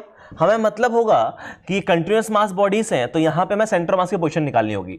तो यहां पे इसका सेंटर होगा, और इसका सेंटर का जो वर्टिकल डिस्टेंस है वो कितना है ग्राउंड से? वो है हमारा r। तो अगर मैं इसकी पोटेंशियल एनर्जी की बात करूं तो ग्राउंड की 0 है, तो ऊपर जाने पे प्लस होगा mg, S centre of mass, S centre of mass है यहां पे r। इस पर्टिकुलर केस में 2 बॉडी हैं, तो इसको मैं बॉडी A बोलूं, इसको मैं बॉडी B बोलूं, ठीक है। तो इसका सेंटर ऑफ मास यहां पे है, कितना डिस्टेंस पे? R पे, और इसका सेंटर ऑफ मास, ये डिस्टेंस 2r और ये डिस्टेंस r, तो इसका सेंटर ऑफ मास किस हाइट पे है? 3r पे है, ठीक है। तो मुझे अगर टोटल पोटेंशियल एनर्जी निकालनी है तो वो हो जाएगा potential energy of A plus potential energy of B। Potential energy of A क्या है? ग्राउंड पे 0 है, ऊपर जाएंगे तो प्लस mgh, h की वैल्यू r है, तो प्लस mgr। और पोटेंशियल एनर्जी ऑफ B क्या है? ग्राउंड से हम कितना ऊपर गए? हम सेंटर ऑफ मास तक पहुंचने के लिए 3r ऊपर आए हैं, तो इसकी आ जाएगी mg इंटू 3r। मतलब ये जो आंसर है वो हो जाएगा 4mgr। ये हमारा इसकी पोटेंशियल एनर्जी होगी। इस पर्टिकुलर केस में सेंटर ऑफ मास की बात करूं तो सेंटर ऑफ मास, ये कुछ एंगल थीटा पे रॉड रखी हुई है, तो ये लेंथ यहां से Ly2 डिस्टेंस पे होगा, सेंटर ऑफ मास Ly2 इस रॉड के अलाउ होगा। लेकिन मुझे मतलब है इस वर्टिकल डिस्टेंस से, तो वर्टिकल डिस्टेंस कितना हो जाएगा? Ly2 का साइन थीटा। ये चीज समझ पा रहे हो? क्योंकि पोटेंशियल एनर्जी निकालने के लिए आपको वर्टिकल हाइट चाहिए होती है, तो इसकी पोटेंशियल एनर्जी कितनी आ जाएगी? वो आ जाएगी mg, और h कितना है? वो है Ly2 का साइन थीटा। कोई दिक्कत नहीं है। इस पर्टिकुलर केस में जब मुझे करना क्या, देखो ये वाला मैं रेफरेंस पॉइंट कहां मान लूं? यहां मान लूं मैं, और बहुत सिंपल सी कहानी है कि work done by external agent is equal to gain in potential energy.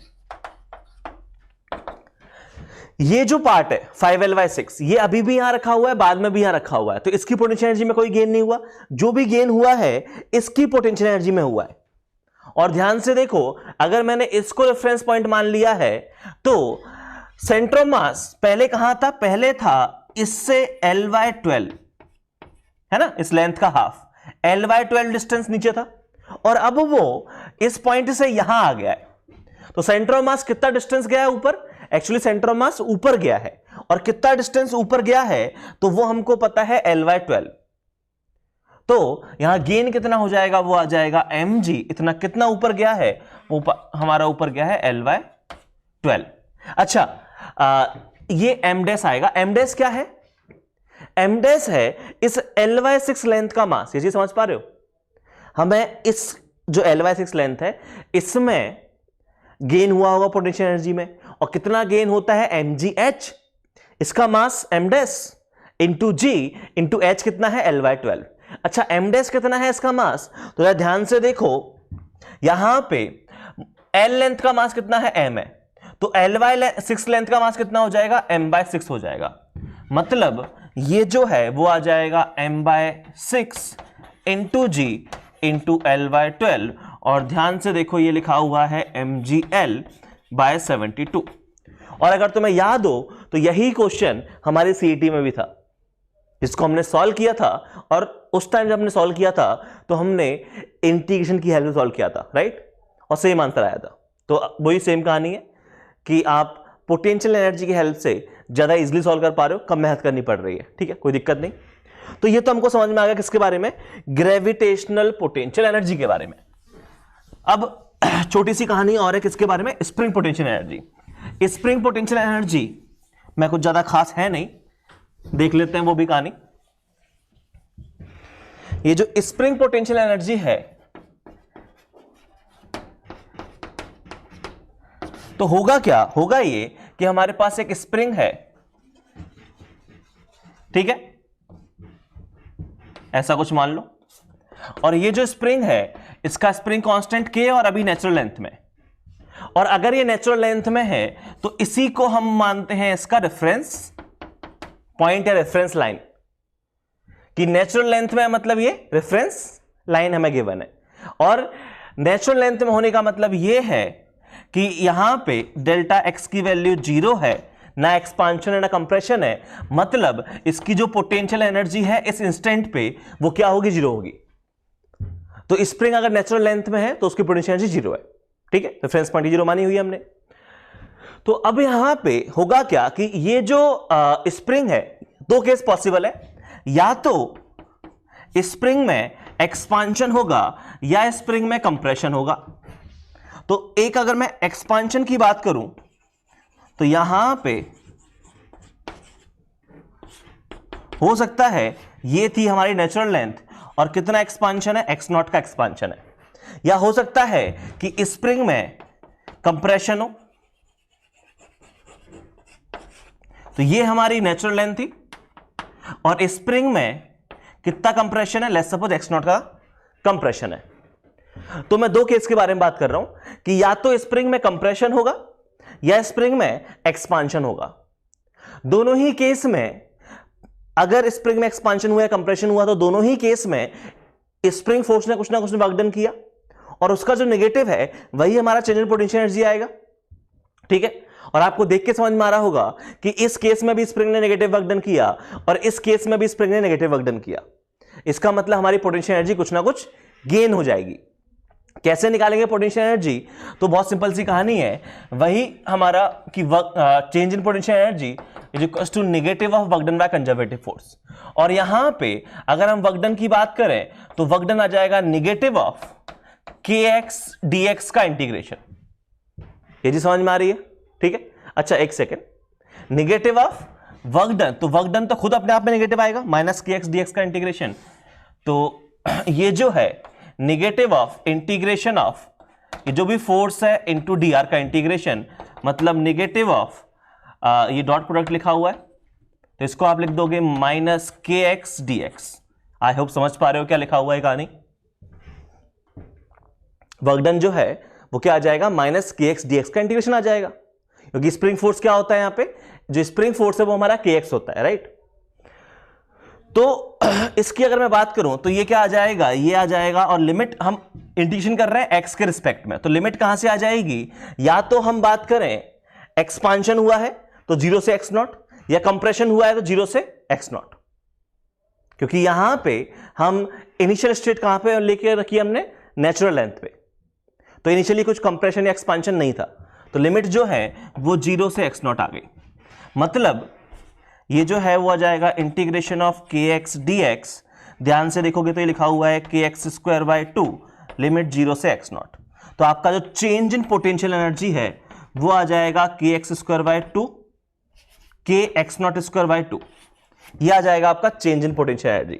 और इस पर्टिकुलर केस में अगर मैं बात करूं तो मैंने रेफरेंस पॉइंट की पोटेंशियल एनर्जी है वो कितनी मानी हुई है, 0 मानी हुई है, क्योंकि चेंज इन पोटेंशियल एनर्जी क्या होगा, U इज इक्वल टू जो हमारा डेल्टा U है इसको अगर आगे सॉल्व करेंगे तो UF is equal to U not plus half k x square आ जाएगा। इनिशियल पोटेंशियल एनर्जी 0 मानी हुई है रेफरेंस पॉइंट की, तो यहां पे जो हमारी पोटेंशियल एनर्जी है वो कितना आ गया, वो आ गया हाफ के एक्स स्क्वायर।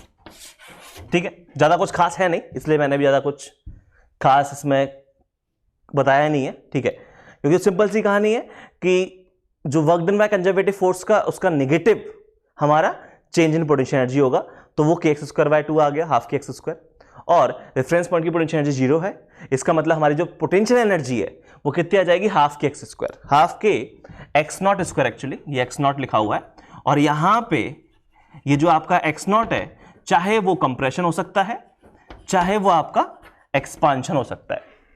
तो याद रखना spring potential energy half k x not square होती है, और यहां पे जो एक्स नॉट है वो कंप्रेशन या एक्सपांशन है। ठीक है,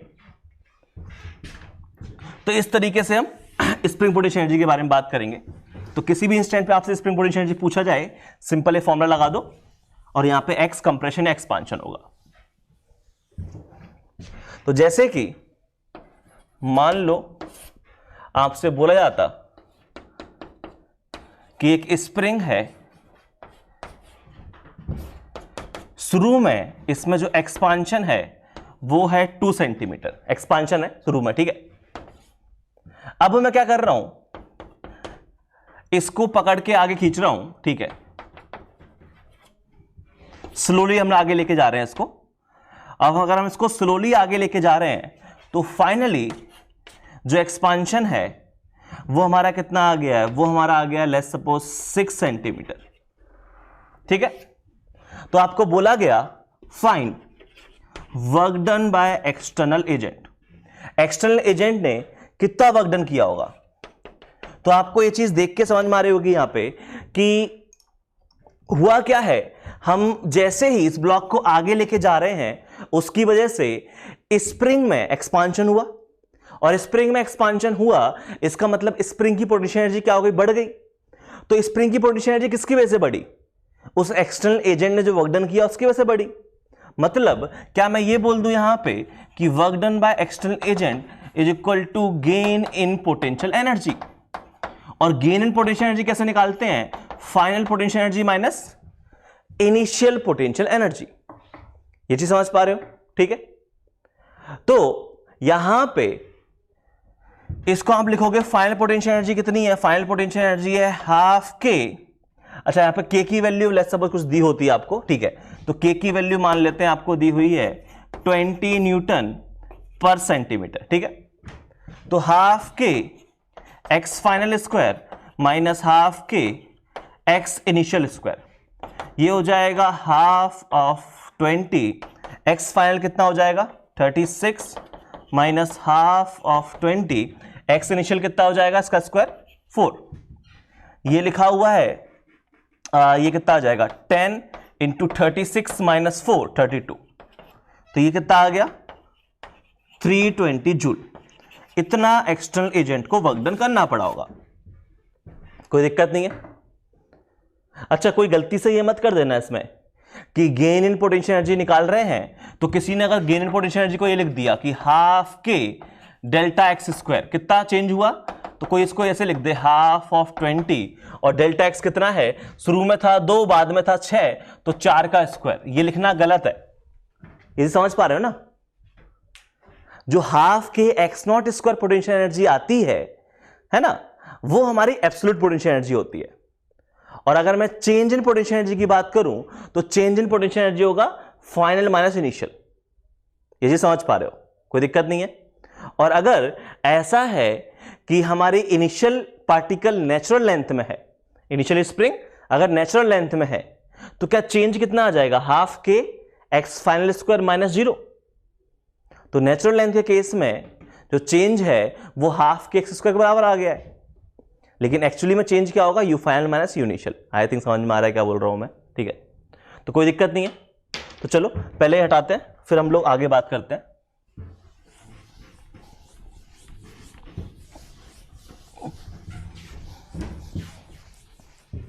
ओके, अब मैं आगे बात कर रहा हूं कंजर्वेटिव फोर्सेस के बारे में, कि कंजर्वेटिव फोर्स क्या है।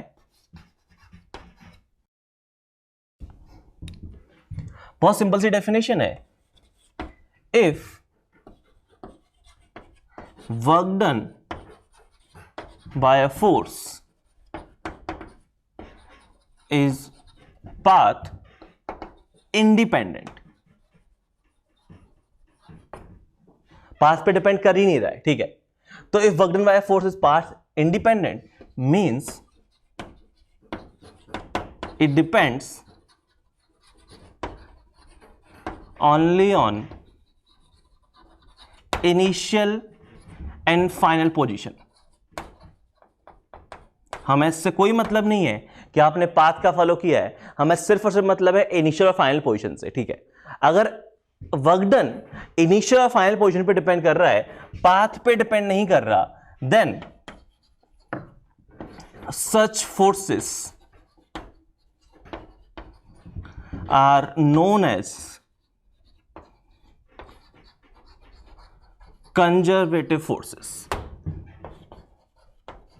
ऐसे फोर्सेस को हम लोग क्या बोल रहे हैं, कंजर्वेटिव फोर्सेस बोल रहे हैं। जैसे कि हम बात कर रहे हैं कि हमारे पास एक पॉइंट ए है और एक पॉइंट बी है।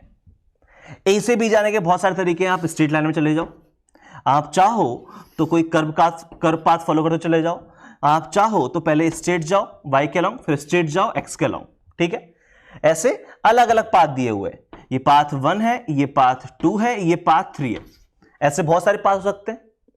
अगर आप डिफरेंट से पाथ से जा रहे हो और हर एक पाथ में जो आपका वर्क डन है वो अगर सेम आ रहा है, ठीक है, अगर हर एक पाथ में आपका वर्क डन सेम आ रहा है, वर्क डन किस चीज का, work done by that particular force. आप जिस फोर्स के बारे में कमेंट करना चाहते हो कि वो कंजर्वेटिव है कि नॉन कंजर्वेटिव है, तो आप ये देखो कि हम उस फोर्स के इन्फ्लुएंस में point A to point B move कर रहे हैं, और पाथ 1, पाथ 2 और पाथ 3, ये 3 डिफरेंट पाथ फॉलो किए। अगर हर एक पाथ में work done by that particular force is same, then उस फोर्स को हम क्या बोल रहे हैं, कंजर्वेटिव फोर्स बोल रहे हैं। ये जी समझ में आया। अगर ऐसा हो गया तो हमारा फोर्स कैसा है, तो हमारा जो फोर्स है वो हमारा कंजर्वेटिव फोर्स है। और अगर ऐसा नहीं हुआ कि हमारा वर्क डन अलग आ रहा है, सिंपल सी कहानी है, हर एक पाथ में वर्क डन अगर सेम है तो कंजर्वेटिव है। अगर ऐसा है कि 2 में सेम आ रहा है, इसमें लगा गया, या तीनों में लगा गया, ठीक है, या इन दोनों में सेम है, इसमें लगा गया वर्क डन, तो उस केस को हम क्या बोलेंगे, नॉन कंजर्वेटिव फोर्स बोलेंगे, ठीक है। कंजर्वेटिव की सिंपल सी कंडीशन है, पाथ इंडिपेंडेंट होना चाहिए, सारे पाथ का वर्क डन सेम होगा तो ही हमारा कंजर्वेटिव फोर्स होगा, ठीक है। बाकी कंजर्वेटिव और नॉन कंजर्वेटिव में रियल लाइफ में क्या है, एक तो ग्रेविटी है। आप देख लो, अगर मैं ग्रेविटेशनल फोर्स के इन्फ्लुएंस में मूव करता point A to point B, तो हमारा वर्क डन हर एक केस में कितना आता, mgh आता।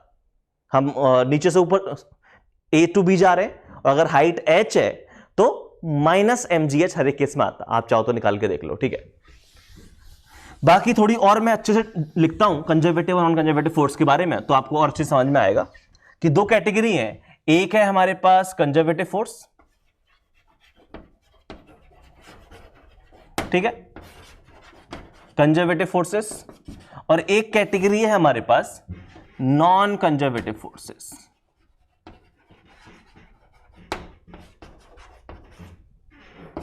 इन दो कैटेगरी के बारे में बात कर लेते हैं।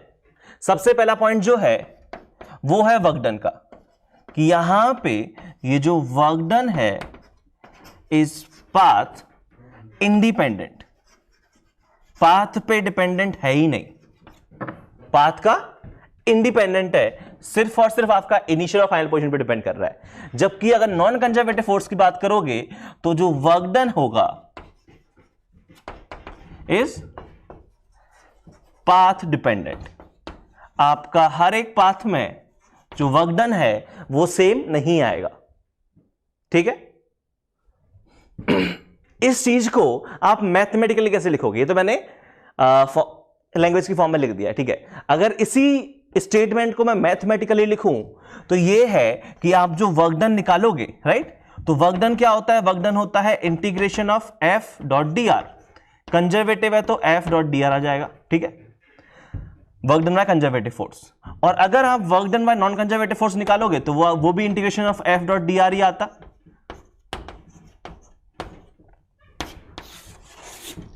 एक छोटा सा पॉइंट है कि जब आप वर्क डन निकालने जाओगे, ठीक है, तो आप इंटीग्रेशन करोगे तो आप डायरेक्टली वर्क डन निकाल लोगे, ठीक है।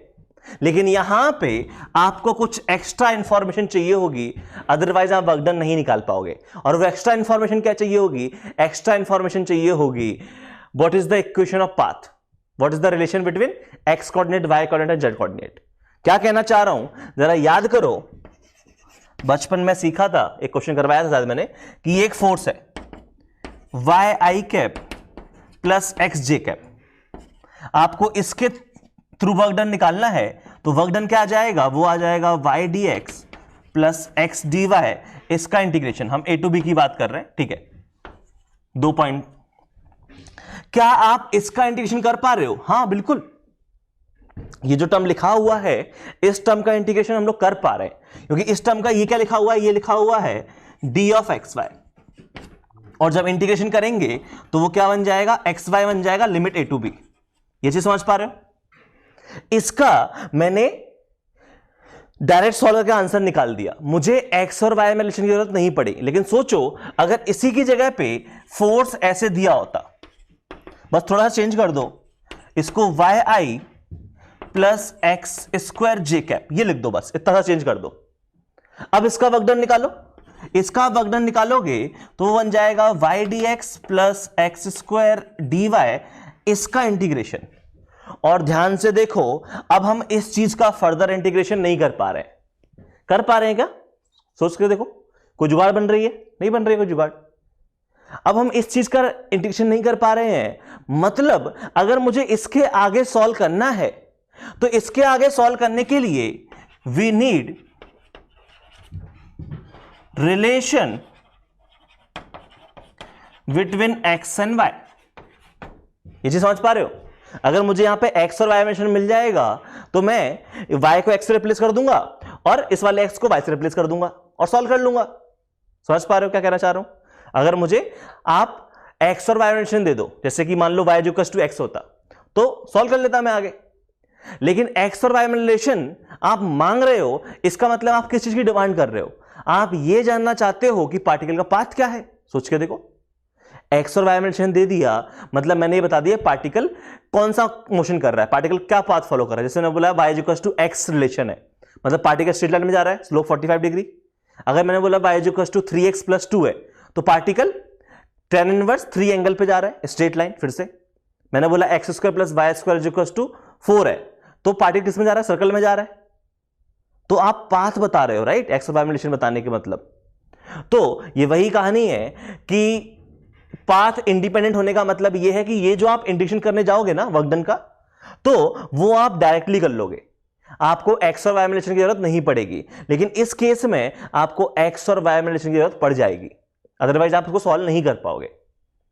तो ये काफी इंपॉर्टेंट पॉइंट है कि अगर मुझे 2 फोर्स दे दिए हो और मुझे बताया पूछा जाए कि कौन सा कंजर्वेटिव है, कौन सा नॉन कंजर्वेटिव है, सिंपल सी कहानी है, आप एफ डॉट डी एक्स करो, यही एफ डॉट डी आर करो, और अगर आप उसको सॉल्व कर पा रहे हो तो फोर्स कैसा है, तो फिर आपका फोर्स कंजर्वेटिव है। और अगर आप सॉल्व नहीं कर पा रहे हो, आपको रिलेशन चाहिए, तो आपका फोर्स कैसा है? तो आपका फोर्स है नॉन कंजर्वेटिव। समझ में आ गया क्या बोला मैंने? कोई दिक्कत नहीं है, ठीक है, अच्छी बात है। और उसके अलावा और क्या पॉइंट्स हैं कंजर्वेटिव नॉन कंजर्वेटिव के? तो मेरे को ये दो पॉइंट समझ में, पहला पॉइंट समझ में आ गया कि ये पाथ डिपेंडेंट पाथ इंडिपेंडेंट वाली बात हो क्या रही है, ठीक है, और इस चीज को मैं मैथमेटिकली कैसे चेक कर लूंगा। उसके बाद जो नेक्स्ट पॉइंट है वो ये है कि अगर यहां पे पाथ का इंडिपेंडेंट है, इसका मतलब अगर मैं राउंड ट्रिप की बात करूं, मैं घूम फिर के उसी पॉइंट वापस आ जाऊं, तो मेरा वर्क डन कितना होगा? 0। ये जी समझ पा रहे हो ना कि पार्टिकल घूम फिर के सेम पॉइंट पे वापस आ गया तो मतलब कोई वर्क डन हुआ ही नहीं राउंड ट्रिप के लिए। तो यहां पे work done for a round trip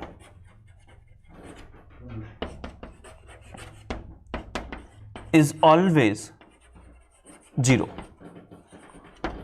लेकिन यहां पे ये जो वर्क डन है फॉर अ राउंड ट्रिप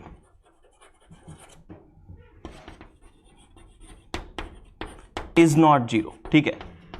आप राउंड ट्रिप पे घूम फिर के आओगे लेकिन वर्क डन 0 नहीं होगा। एग्जांपल याद करो, एक पार्टिकल सर्कल में मूव कर रहा है, वर्टिकल सर्कल में ऊपर नीचे जा रहा है, ठीक है। तो अगर मैं वर्क डन बाय ग्रेविटी की बात करूं, जैसे पार्टिकल पूरा सर्कल कंप्लीट कर लिया, वर्क डन बाय ग्रेविटी क्या होगा? 0 होगा। लेकिन work done by friction force क्या होगा? नॉन 0 होगा। तो ग्रेविटेशनल फोर्स कैसा है? हमारा कंजर्वेटिव है।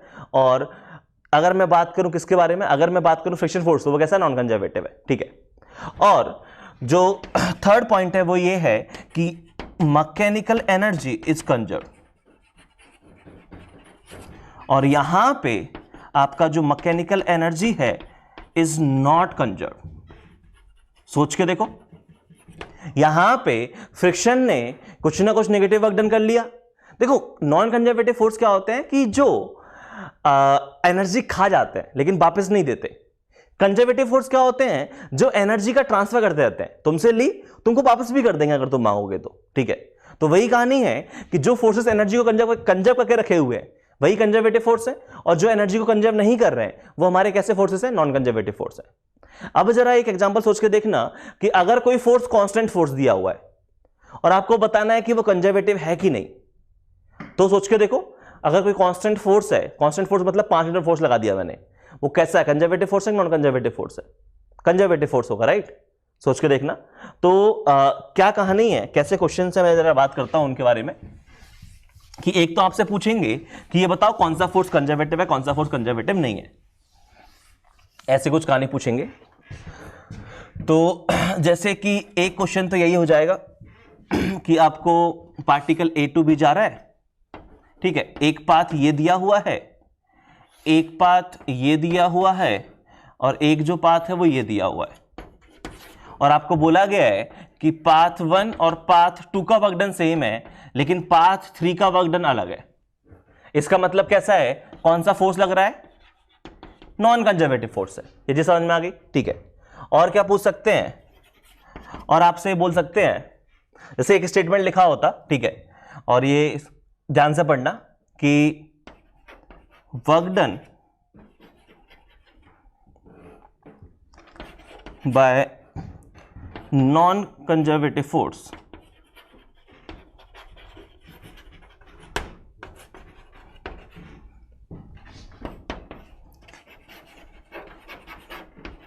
is always different for different paths।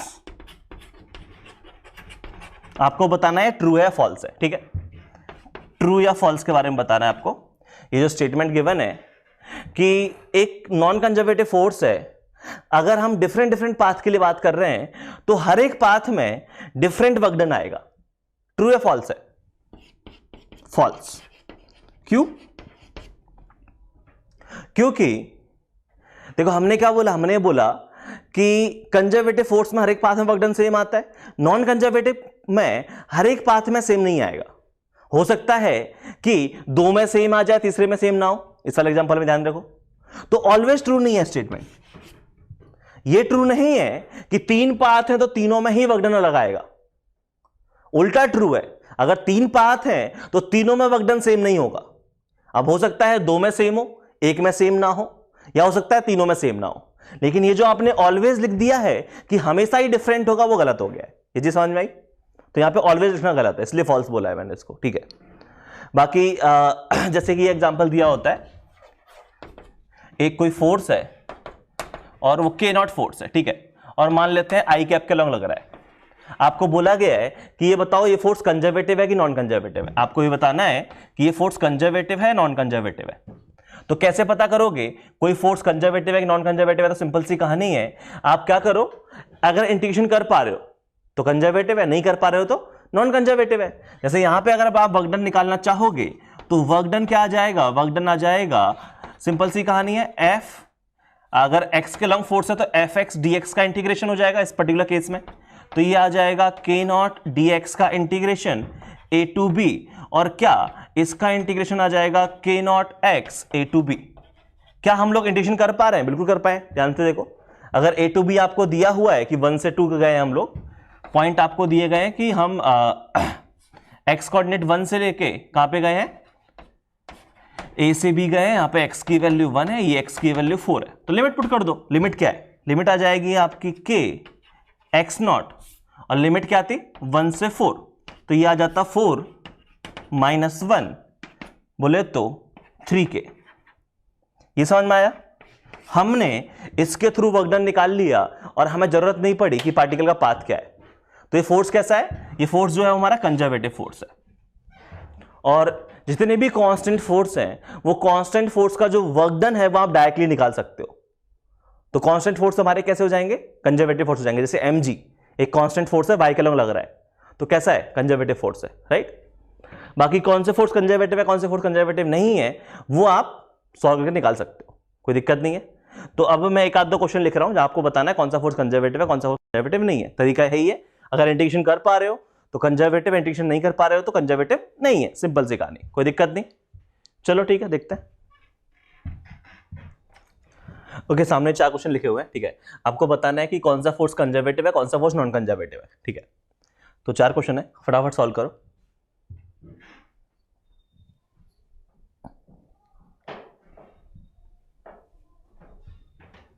चलो, आई थिंक सॉल्व कर लिया होगा। सॉल्व करने का तरीका बहुत सिंपल सा है कि आपको क्या देखना है कि कोई फोर्स कंजर्वेटिव है कि नॉन कंजर्वेटिव है। जैसे ये फर्स्ट क्वेश्चन की बात कर रहे हैं, तो यहां पे आप जो वर्क डन निकालोगे वो क्या हो जाएगा? वो आ जाएगा f x d x plus f y d y plus f z d z, यही होगा वर्क डन, ठीक है। ये निकालते हैं, ये हो जाएगा एक्स क्यूब डी एक्स का इंटीग्रेशन प्लस इसका इंटीग्रेशन हो जाएगा वाई स्क्वायर डी वाई का इंटीग्रेशन प्लस इसका इंटीग्रेशन हो जाएगा जेड डी जेड का इंटीग्रेशन। और ध्यान से देखो, इसका हम लोग इंटीग्रेशन कर पा रहे हैं, राइट। हमें कुछ एक्स्ट्रा इंफॉर्मेशन की जरूरत नहीं है। इसका इंटीग्रेशन हो जाएगा x to the power 4/4 plus एक कांस्टेंट c1 आएगा, इसका हो जाएगा y to the power 3/3 plus एक कांस्टेंट आएगा, इसका हो जाएगा जेड स्क्वायर बाय 2, एक कांस्टेंट आएगा, और c1 plus c2 plus c3 तीनों कांस्टेंट मिलकर एक नया कांस्टेंट लिख देता हूं मैं c। तो ये हमारा वर्क डन होगा इस पर्टिकुलर केस में। तो हम लोग क्या है, हम लोग यहां पे वर्क डन निकाल पा रहे हैं, राइट। और हमें कोई रिलेशन की जरूरत नहीं पड़ी between x and y and z. इसका मतलब ये है कि ये फोर्स कैसा है? कंजर्वेटिव फोर्स है। समझ पा रहे हो? सिमिलरली हम इसका इंटीग्रेशन कर पाएंगे। ध्यान से देखो, इसका इंटीग्रेशन करेंगे तो ये क्या लिखा हुआ है? इसका जो इंटीग्रेशन है तो वर्क डन आ जाएगा ये जो हो जाएगा y d x plus x d y, इसका इंटीग्रेशन क्या आ जाएगा? एक्स वाई, और इसका आ जाएगा 1/z का ln z प्लस एक कांस्टेंट। तो इसका इंटीग्रेशन भी कर पाए, मतलब ये फोर्स भी कैसा है? कंजर्वेटिव फोर्स है। इस वाले में बात करोगे, इसका इंटीग्रेशन भी कर पा रहे हैं।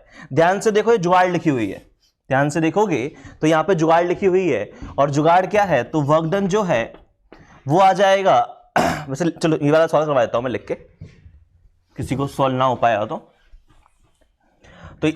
इस वाले क्वेश्चन में जो वर्क डन है वो कितना आ जाएगा? वो आ जाएगा 6x² y² dx प्लस ये आ जाएगा 4x³ y dy। ये जो लिखा हुआ है ये तुम्हारा लिखा हुआ है डेरिवेटिव ऑफ, ये कितना आ जाएगा? यहां से आ जाएगा x³ y², तो ट्वाइस x³ y²। इसका डेरिवेटिव करो, इसका डेरिवेटिव करोगे, पहले x के रिस्पेक्ट में डेरिवेटिव करोगे तो ये वाला टर्म बन जाएगा, y के रिस्पेक्ट डेरिवेटिव करोगे ये वाला टर्म बन जाएगा। तो इसका डेरिवेटिव लिखा हुआ है, इसका मतलब ये जो है वो आ जाएगा 2x³ y² plus some constant. तो हम लोग इंटीग्रेशन कर पाए, मतलब ये फोर्स कैसा है, कंजर्वेटिव है।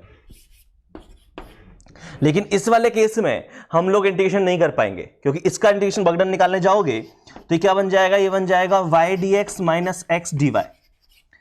कोई जुगाड़ नहीं है यहां पे, इसका इंटीग्रेशन हम लोग कर ही नहीं पा रहे हैं। इसका आगे फर्दर सॉल्व करने के लिए हमें x और y रिलेशन चाहिए चाहिए, मतलब ये कैसा फोर्स हो गया है, नॉन कंजर्वेटिव। समझ पा रहे हो क्या हो रहा है? अगर हम लोग डायरेक्ट इंटीग्रेशन कर पा रहे हैं मतलब कंजर्वेटिव फोर्स है, अगर हम लोग नहीं कर पा रहे हैं, हमें रिलेशन चाहिए बिटवीन x एंड y, मतलब वो पार्ट डिपेंडेंट है, तो कैसा हो गया, वो नॉन कंजर्वेटिव फोर्स हो गया। कोई दिक्कत नहीं। चलो, तो अभी तक हम लोग क्या कहानी सुन चुके हैं, अभी तक हम लोगों ने देख लिया कि कंजर्वेटिव टाइप के कुछ फोर्सेस होते हैं, ठीक है, और कौन सा फोर्स कंजर्वेटिव है, कौन सा फोर्स नॉन कंजर्वेटिव है, वो हम लोग निकाल पा रहे हैं। अब सवाल ये है कि हमने स्टार्टिंग में बोला था कि हर कंजर्वेटिव फोर्स के लिए पोटेंशियल एनर्जी होती है, राइट? तो आपको यह पता होना चाहिए कि ये जो रिलेशन है, relation between conservative force and potential energy क्या है। मतलब अगर आपको फोर्स दिया हो तो क्या आप पोटेंशियल एनर्जी निकाल सकते हो, या आपको पोटेंशियल एनर्जी दी हो तो क्या आप फोर्स निकाल सकते हो, हम उसके बारे में बात कर रहे हैं। कोई दिक्कत नहीं है। तो यहां पे हम बात कर रहे हैं पहले कि मान लो आपको क्या दिया गया है, आपको यहां पे फोर्स दिया गया है, कंजर्वेटिव फोर्स दिया है, आपको उसकी पोटेंशियल एनर्जी निकालनी है। कैसे निकालोगे? तो बहुत सिंपल सी कहानी है कि हमें पता है कि change in potential energy is equal to negative of work done by conservative force, right? और अगर ध्यान से देखो तो ये क्या लिखा हुआ है, ये du का इंटीग्रेशन लिखा हुआ है, और इस तरफ क्या लिखा हुआ है, ये लिखा हुआ है नेगेटिव ऑफ FdR का इंटीग्रेशन, ये लिखा हुआ है। और मैं इस पर्टिकुलर केस में ये मान रहा हूं कि हमारा जो इनिशियल पोटेंशियल एनर्जी है रेफरेंस पॉइंट की, वो कैसी है, 0 है। तो यहां से, या चाहो तो इसको डेल्टा यू ही लिख दो, कोई दिक्कत नहीं है। तो यहां से you final minus you not, इसकी वैल्यू क्या आ जाएगी, माइनस इंटीग्रेशन ऑफ FcdR। ये 0 है, तो आप क्या लिख सकते हो यहां से आपका रिलेशन ये आ गया कि जो पोटेंशियल एनर्जी है वो आप लिख सकते हो नेगेटिव ऑफ F.dr का इंटीग्रेशन, बोले तो negative of work done by conservative force. ये रिलेशन आप यूज करो, आपको पोटेंशियल एनर्जी मिल जाएगी। जैसे फॉर एग्जांपल मान लो हमें जो फोर्स है वो क्या दिया हुआ है, स्प्रिंग फोर्स की बात कर लेते हैं, kx i कैप दिया हुआ है, ठीक है, या माइनस kx लिख लेते हैं, ठीक है। ये आपको फोर्स दिया गया है, आपको निकालनी है पोटेंशियल एनर्जी। तो पोटेंशियल एनर्जी क्या आ जाएगा, ये आ जाएगा negative of minus F.dr, right? और यहां पे फोर्स x के अलॉन्ग है, तो ये क्या हो जाएगा, ये आ जाएगा negative of minus kx dx का इंटीग्रेशन, माइनस माइनस कैंसिल हो जाएगा, ये क्या हो जाएगा, ये हो जाएगा इंटीग्रेशन ऑफ kx dx, यही बन जाएगा। और इसका इंटीग्रेशन करोगे तो यहां से u की वैल्यू आ गई kx²/2 प्लस सम कांस्टेंट। और याद करो स्प्रिंग फोर्स में पोटेंशियल एनर्जी क्या आती थी, हाफ kx² तो आती थी, राइट? वो प्लस सी कांस्टेंट है, वो प्लस सी, आप प्लस कांस्टेंट की वैल्यू निकाल सकते हो कि रेफरेंस पॉइंट में पोटेंशियल एनर्जी कितनी है, वही सी की वैल्यू है, ठीक है। तो आपको अगर फोर्स दिया है तो आप पोटेंशियल एनर्जी निकाल सकते हो, बहुत सिंपल सी कहानी है, माइनस ऑफ F.dr कर दो, कोई दिक्कत नहीं है। ये जो पढ़ा रहा हूं कंजर्वेटिव फोर्सेस, ठीक है, और पोटेंशियल एनर्जी, ये काफी हद तक फॉर्मूला बेस्ड कहानी है, ठीक है। तो इसीलिए मैं इस पे ज्यादा लॉजिकली इतना स्ट्रेस नहीं दे रहा हूं, फॉर्मूले बता रहा हूं, और फॉर्मूले को आपको यूज करके आंसर निकालना है। तो ये काफी हद तक फॉर्मूला बेस्ड ही कहानी है, इसलिए हम लोग फॉर्मूले की बातें कर रहे हैं। तो आपको अगर पोटेंशियल एनर्जी निकालनी है तो माइनस F.dr कर दोगे, ठीक है। और अगर मान लो कि आपको उल्टा पूछा जाए, आपको बोला जाए कि हमें पोटेंशियल एनर्जी गिवन है, इससे आपको वो कंजर्वेटिव फोर्स निकालना है, तो कैसे करोगे? तो वो कहानी सुनते हैं, ठीक है। तो हमें पता है कि यहां पे change in potential energy is equal to negative of work done by conservative forces, ये लिखा हुआ है du का integration is equal to minus F.dr, यही लिखा हुआ है, ठीक है। और यहां पे अगर मैं बात करूं किसके बारे में, अगर मैं बात करना चाहूं यहां पे एफ फोर्स के बारे में, तो मान लो फोर्स आपको आई कैप जे कैप की फॉर्म में लिखा होता तो F x i cap plus f y j cap plus f z k cap इस फॉर्म का दिया होगा।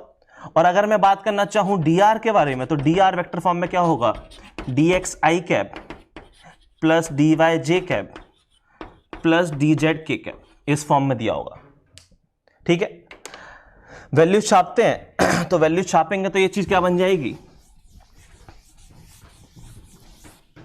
ये बन जाएगा इंटीग्रेशन ऑफ डी यू, इसकी जो वैल्यू है ये आ जाएगा negative of f x d x, ठीक है, या इंटीग्रेशन एक नेगेटिव यहां लगा दो, minus integration of f y d y minus integration of f z d z, ये फॉर्म बन जाएगी। ठीक है, और यहां से अगर मुझे एफ एक्स की वैल्यू निकालनी है तो मुझे समझ में आ गया कि जो मेरा फोर्स है वो क्या होगा, एफ एक्स आई कैफ एफ वाई जे कैफ एफ जेड के फॉर्म का होगा। ठीक है, तो अगर ऐसी फॉर्म लिखी हुई है तो यहां से हम एफ एक्स को लिख सकते हैं minus del you by del x. ठीक है, सोच के देखो इसको हम लिखेंगे del you by del x. ठीक है, और एफ वाई जो है वो है हमारा del you by del y, और एफ जेड जो है वो है हमारा del you by del z. ये कहां से लिखा, क्या लिखा, ये कहानी तुम्हें आगे जाके मैथ्स में समझ में आएगी। ये अगर मैं यहां पे बोलना चाहूं कि ये del you by del x क्या है, तो ये है पार्शियल डेरिवेटिव। पार्शियल डेरिवेटिव आगे चल के पढ़ोगे। ठीक है, तो partial derivative of u with respect to x लिखा हुआ है। रही बात कैसे हम क्वेश्चंस को सॉल्व करेंगे तो वो मैं सिखा दूंगा। ठीक है, बाकी पार्शियल डेरिवेटिव क्या होते हैं, क्या कहानी है, वो आगे मैथ्स में पढ़ लोगे। ठीक है, लेकिन जो अपनी कहानी है कि अगर मुझे फोर्स दिया हुआ है, मुझे पोटेंशियल एनर्जी दिया हुआ है, मुझे फोर्स निकालना है, तो मैं पार्शियल डेरिवेटिव करके निकाल लूंगा। क्या तरीका है अभी सिखा रहा हूं। ठीक है, तो जैसे मान लो एक क्वेश्चन दिया होता तुम्हें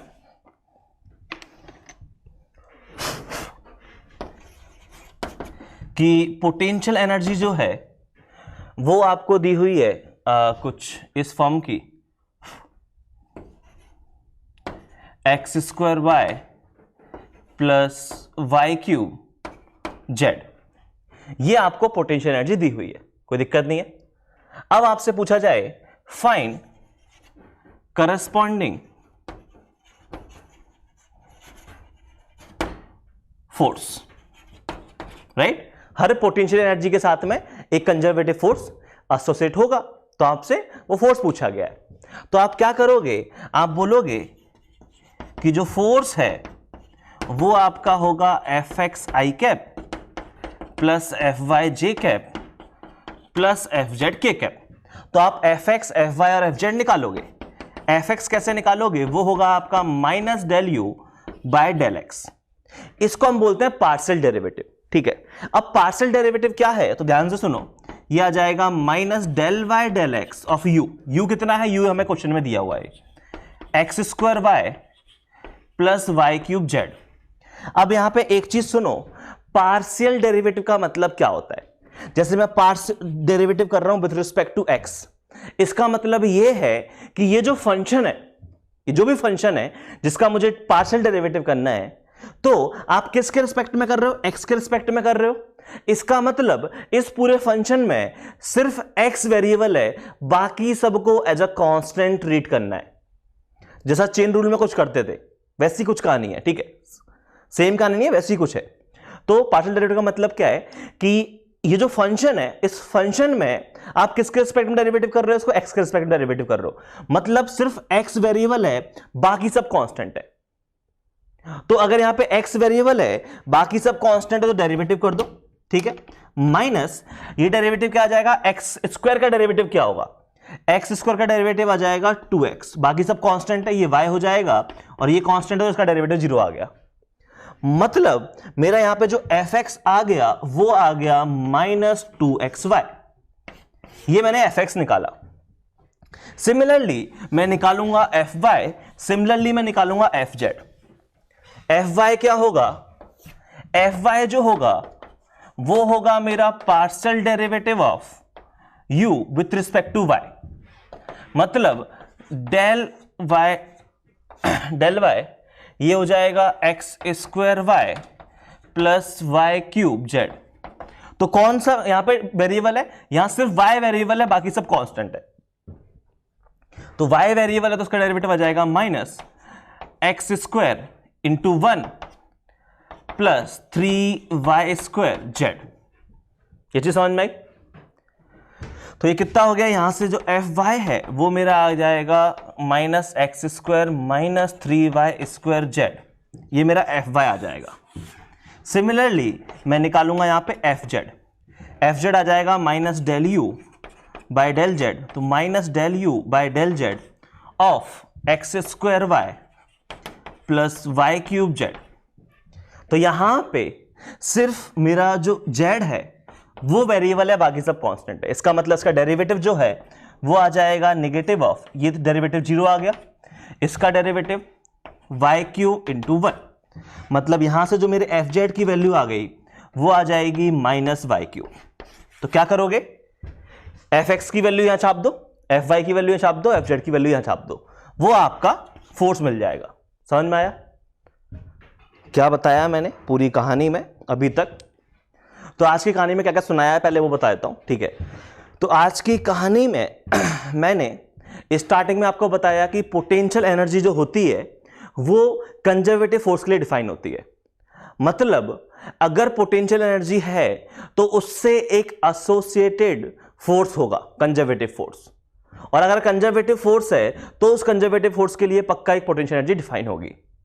हम जो केस पढ़ रहे हैं जनरल केस, वो है ग्रेविटेशनल और स्प्रिंग पोटेंशियल एनर्जी या इलास्टिक पोटेंशियल एनर्जी बोल सकते हो। लेकिन उसके अलावा और भी फोर्सेस होते हैं जो कंजर्वेटिव फोर्स होते हैं, इसका मतलब और भी पोटेंशियल एनर्जी होंगी। तो हमने ये रिलेशन सीखा कि अगर आपको कंजर्वेटिव फोर्स दिया है तो आप वो पोटेंशियल एनर्जी निकाल सकते हो।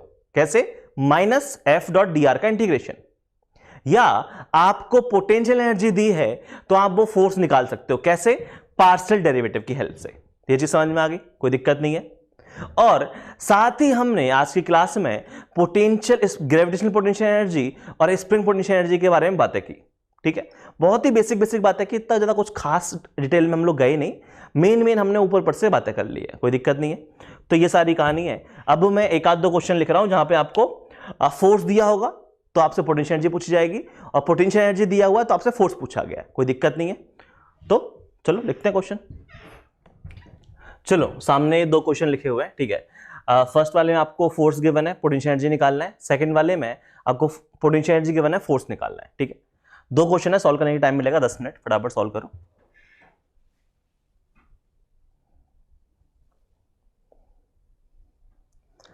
चलो आई थिंक सॉल्व कर लिया होगा। यहां पे क्या करोगे, यहां आपको पोटेंशियल एनर्जी निकालना है तो आप क्या करोगे, आप negative of F dot D r लिखोगे, मतलब ये हो जाएगा negative of 9x square y cube d x minus negative of 9x cube y square d y, यही लिखोगे, कोई दिक्कत नहीं है। और ध्यान से देखो ये नेगेटिव बाहर आ जाएगा, और ये क्या लिखा हुआ है, ये तुम्हारा लिखा हुआ है 3x क्यूब वाई क्यूब का डेरिवेटिव। ध्यान से देखो 3x क्यूब वाई क्यूब का डेरिवेटिव यही तो होगा, ये जो लिखा हुआ है। तो यहां पे इसको सॉल्व किया तो ये बन जाएगा आपका minus 3x cube y cube plus some constant, ये आपकी पोटेंशियल एनर्जी आ रही होगी। इस वाले केस में वही कहानी है कि यहां पे निकालोगे तो ये क्या आ जाएगा, इसकी जो पोटेंशियल एनर्जी है वो आ जाएगा माइनस 1/√x dx का integration minus Z cube D Z का इंटीग्रेशन, कोई दिक्कत नहीं है। इसको सॉल्व करोगे ये आ जाएगा 1/√x का क्या हो जाएगा 2√x, और इसका कितना हो जाएगा, इसका हो जाएगा z⁴/4 प्लस सम कांस्टेंट। इस वाले को सॉल्व करने जाओगे तो एक्चुअली इसको तो सॉल्व कर ही नहीं पाओगे, क्योंकि इस फोर्स के लिए पोटेंशियल एनर्जी निकालने के लिए आपको एक्स और वाई में रिलेशन पता होना चाहिए। मतलब ये फोर्स कैसा है, ये नॉन कंजर्वेटिव फोर्स है, और अगर ये नॉन कंजर्वेटिव फोर्स है तो इसके लिए पोटेंशियल एनर्जी डिफाइन नहीं होती है। नेक्स्ट क्वेश्चन की बात करते हैं। यहां पे आपको पोटेंशियल एनर्जी गिवन है, आपको फोर्स निकालना है, तो आपको क्या निकालना पड़ेगा, एफ एक्स निकालना पड़ेगा, इसका derivative with respect, partial derivative with respect to x, तो इसका partial derivative with respect to x क्या आ जाएगा, वाई आ जाएगा। इसका partial derivative with respect to y, तो वो क्या आ जाएगा, वो आ जाएगा इसका एक्स। मतलब ये जो फोर्स है वो आपका फोर्स है वाई आई कैप प्लस एक्स जे कैप। ये समझ में आया, कोई दिक्कत नहीं है। और अगर यहां पे इस वाले की बात करें तो यहां पे इसका पार्शियल डेरिवेटिव एफ एक्स 0 आ जाएगा, इसका partial derivative F why he आएगा। ये सोचो ये वाई के रिस्पेक्ट में दिया हुआ, राइट, तो सिर्फ वाई के अलॉन्ग भी पार्शियल डेरिवेटिव आएगा, तो ये आ जाएगा minus del u y del y, वो हो जाएगा माइनस एम जी इंटू इसका पार्शियल डेरिवेटिव 1 हो जाएगा। तो ये जो फोर्स है वो हमारा एफ वाई के अलॉन्ग है और वो है माइनस एम जी। तो मतलब अगर आप इसको नेट फोर्स लिखना चाहोगे तो नेट फोर्स जो है वो है एफ एक्स के अलॉन्ग 0, वाई के अलॉन्ग है minus M G J cap. और ध्यान दो ये ग्रेविटेशनल फोर्स ही तो लिखा हुआ है, यही तो होता है minus M G J cap, और उसकी potential energy M G H ही तो होती है, वही तो लिखी हुई है, कोई दिक्कत नहीं है। सिमिलरली ये वाला क्वेश्चन है, यहां पार्शियल डेरिवेटिव करके इसको भी सॉल्व कर लोगे, ठीक है। तो चलो मैं करवा देता हूं लास्ट क्वेश्चन को। तो यहां पे पार्शियल डेरिवेटिव करके करोगे तो इस वाले में क्या हो जाएगा, यहां से एफ एक्स निकालोगे, इसका partial derivative minus del u y del x, तो एक्स के रिस्पेक्ट में डेरिवेटिव करना है, बाकी सब कांस्टेंट है, तो ये हो जाएगा माइनस ऑफ 3x² वाई, बाकी सब कांस्टेंट। सिमिलरली y के रिस्पेक्ट में पार्शियल डेरिवेटिव करोगे तो सिर्फ y है, बाकी सब कांस्टेंट, तो minus x cube into 1 plus 3y² plus 0। Similarly z के रिस्पेक्ट में पार्शियल डेरिवेटिव करोगे minus del you by del Z, तो यह आ जाएगा माइनस ऑफ 0 प्लस 0 4z³। ये समझ में आया। तो F x i cap, F y j cap plus f z k cap, ये हमारा इस करस्पॉन्डिंग इस पोटेंशियल एनर्जी के लिए करस्पॉन्डिंग फोर्स आ रहा होगा, कंजर्वेटिव फोर्स, कोई दिक्कत नहीं है। तो आई थिंक आज की क्लास समझ में आ गई होगी, ठीक है। मोस्ट ऑफ दी जो कहानी है वो फॉर्मूला बेस्ड ही कहानी है, ठीक है, कि हमें जो सबसे इंपॉर्टेंट कहानी है वो लोग मैंने लास्ट में सुनाई है, ठीक है। और वो यही है कि आपको फोर्स गिवन है तो आप उसके करस्पॉन्डिंग पोटेंशियल एनर्जी निकाल दो, पोटेंशियल एनर्जी गिवन है तो आप उसके करस्पॉन्डिंग फोर्स निकाल दो, ठीक है। यही कहानी है फॉर्मूला बेस्ड, तो फॉर्मूले आपको याद रहने चाहिए क्या कहानी है। बाकी तो बहुत ही इसके एप्लीकेशंस हैं कि पोटेंशियल एनर्जी के एप्लीकेशंस क्या हैं, ठीक है, वो हम लोग नेक्स्ट पार्ट में देखेंगे, जहां पे हम लोग बात करेंगे कंजर्वेशन ऑफ मैकेनिकल एनर्जी के बारे में, ठीक है। तो अभी की कहानी में यहीं समाप्त करता हूं, नेक्स्ट पार्ट में हम लोग बात करेंगे कंजर्वेशन ऑफ मैकेनिकल एनर्जी के बारे में। चलो।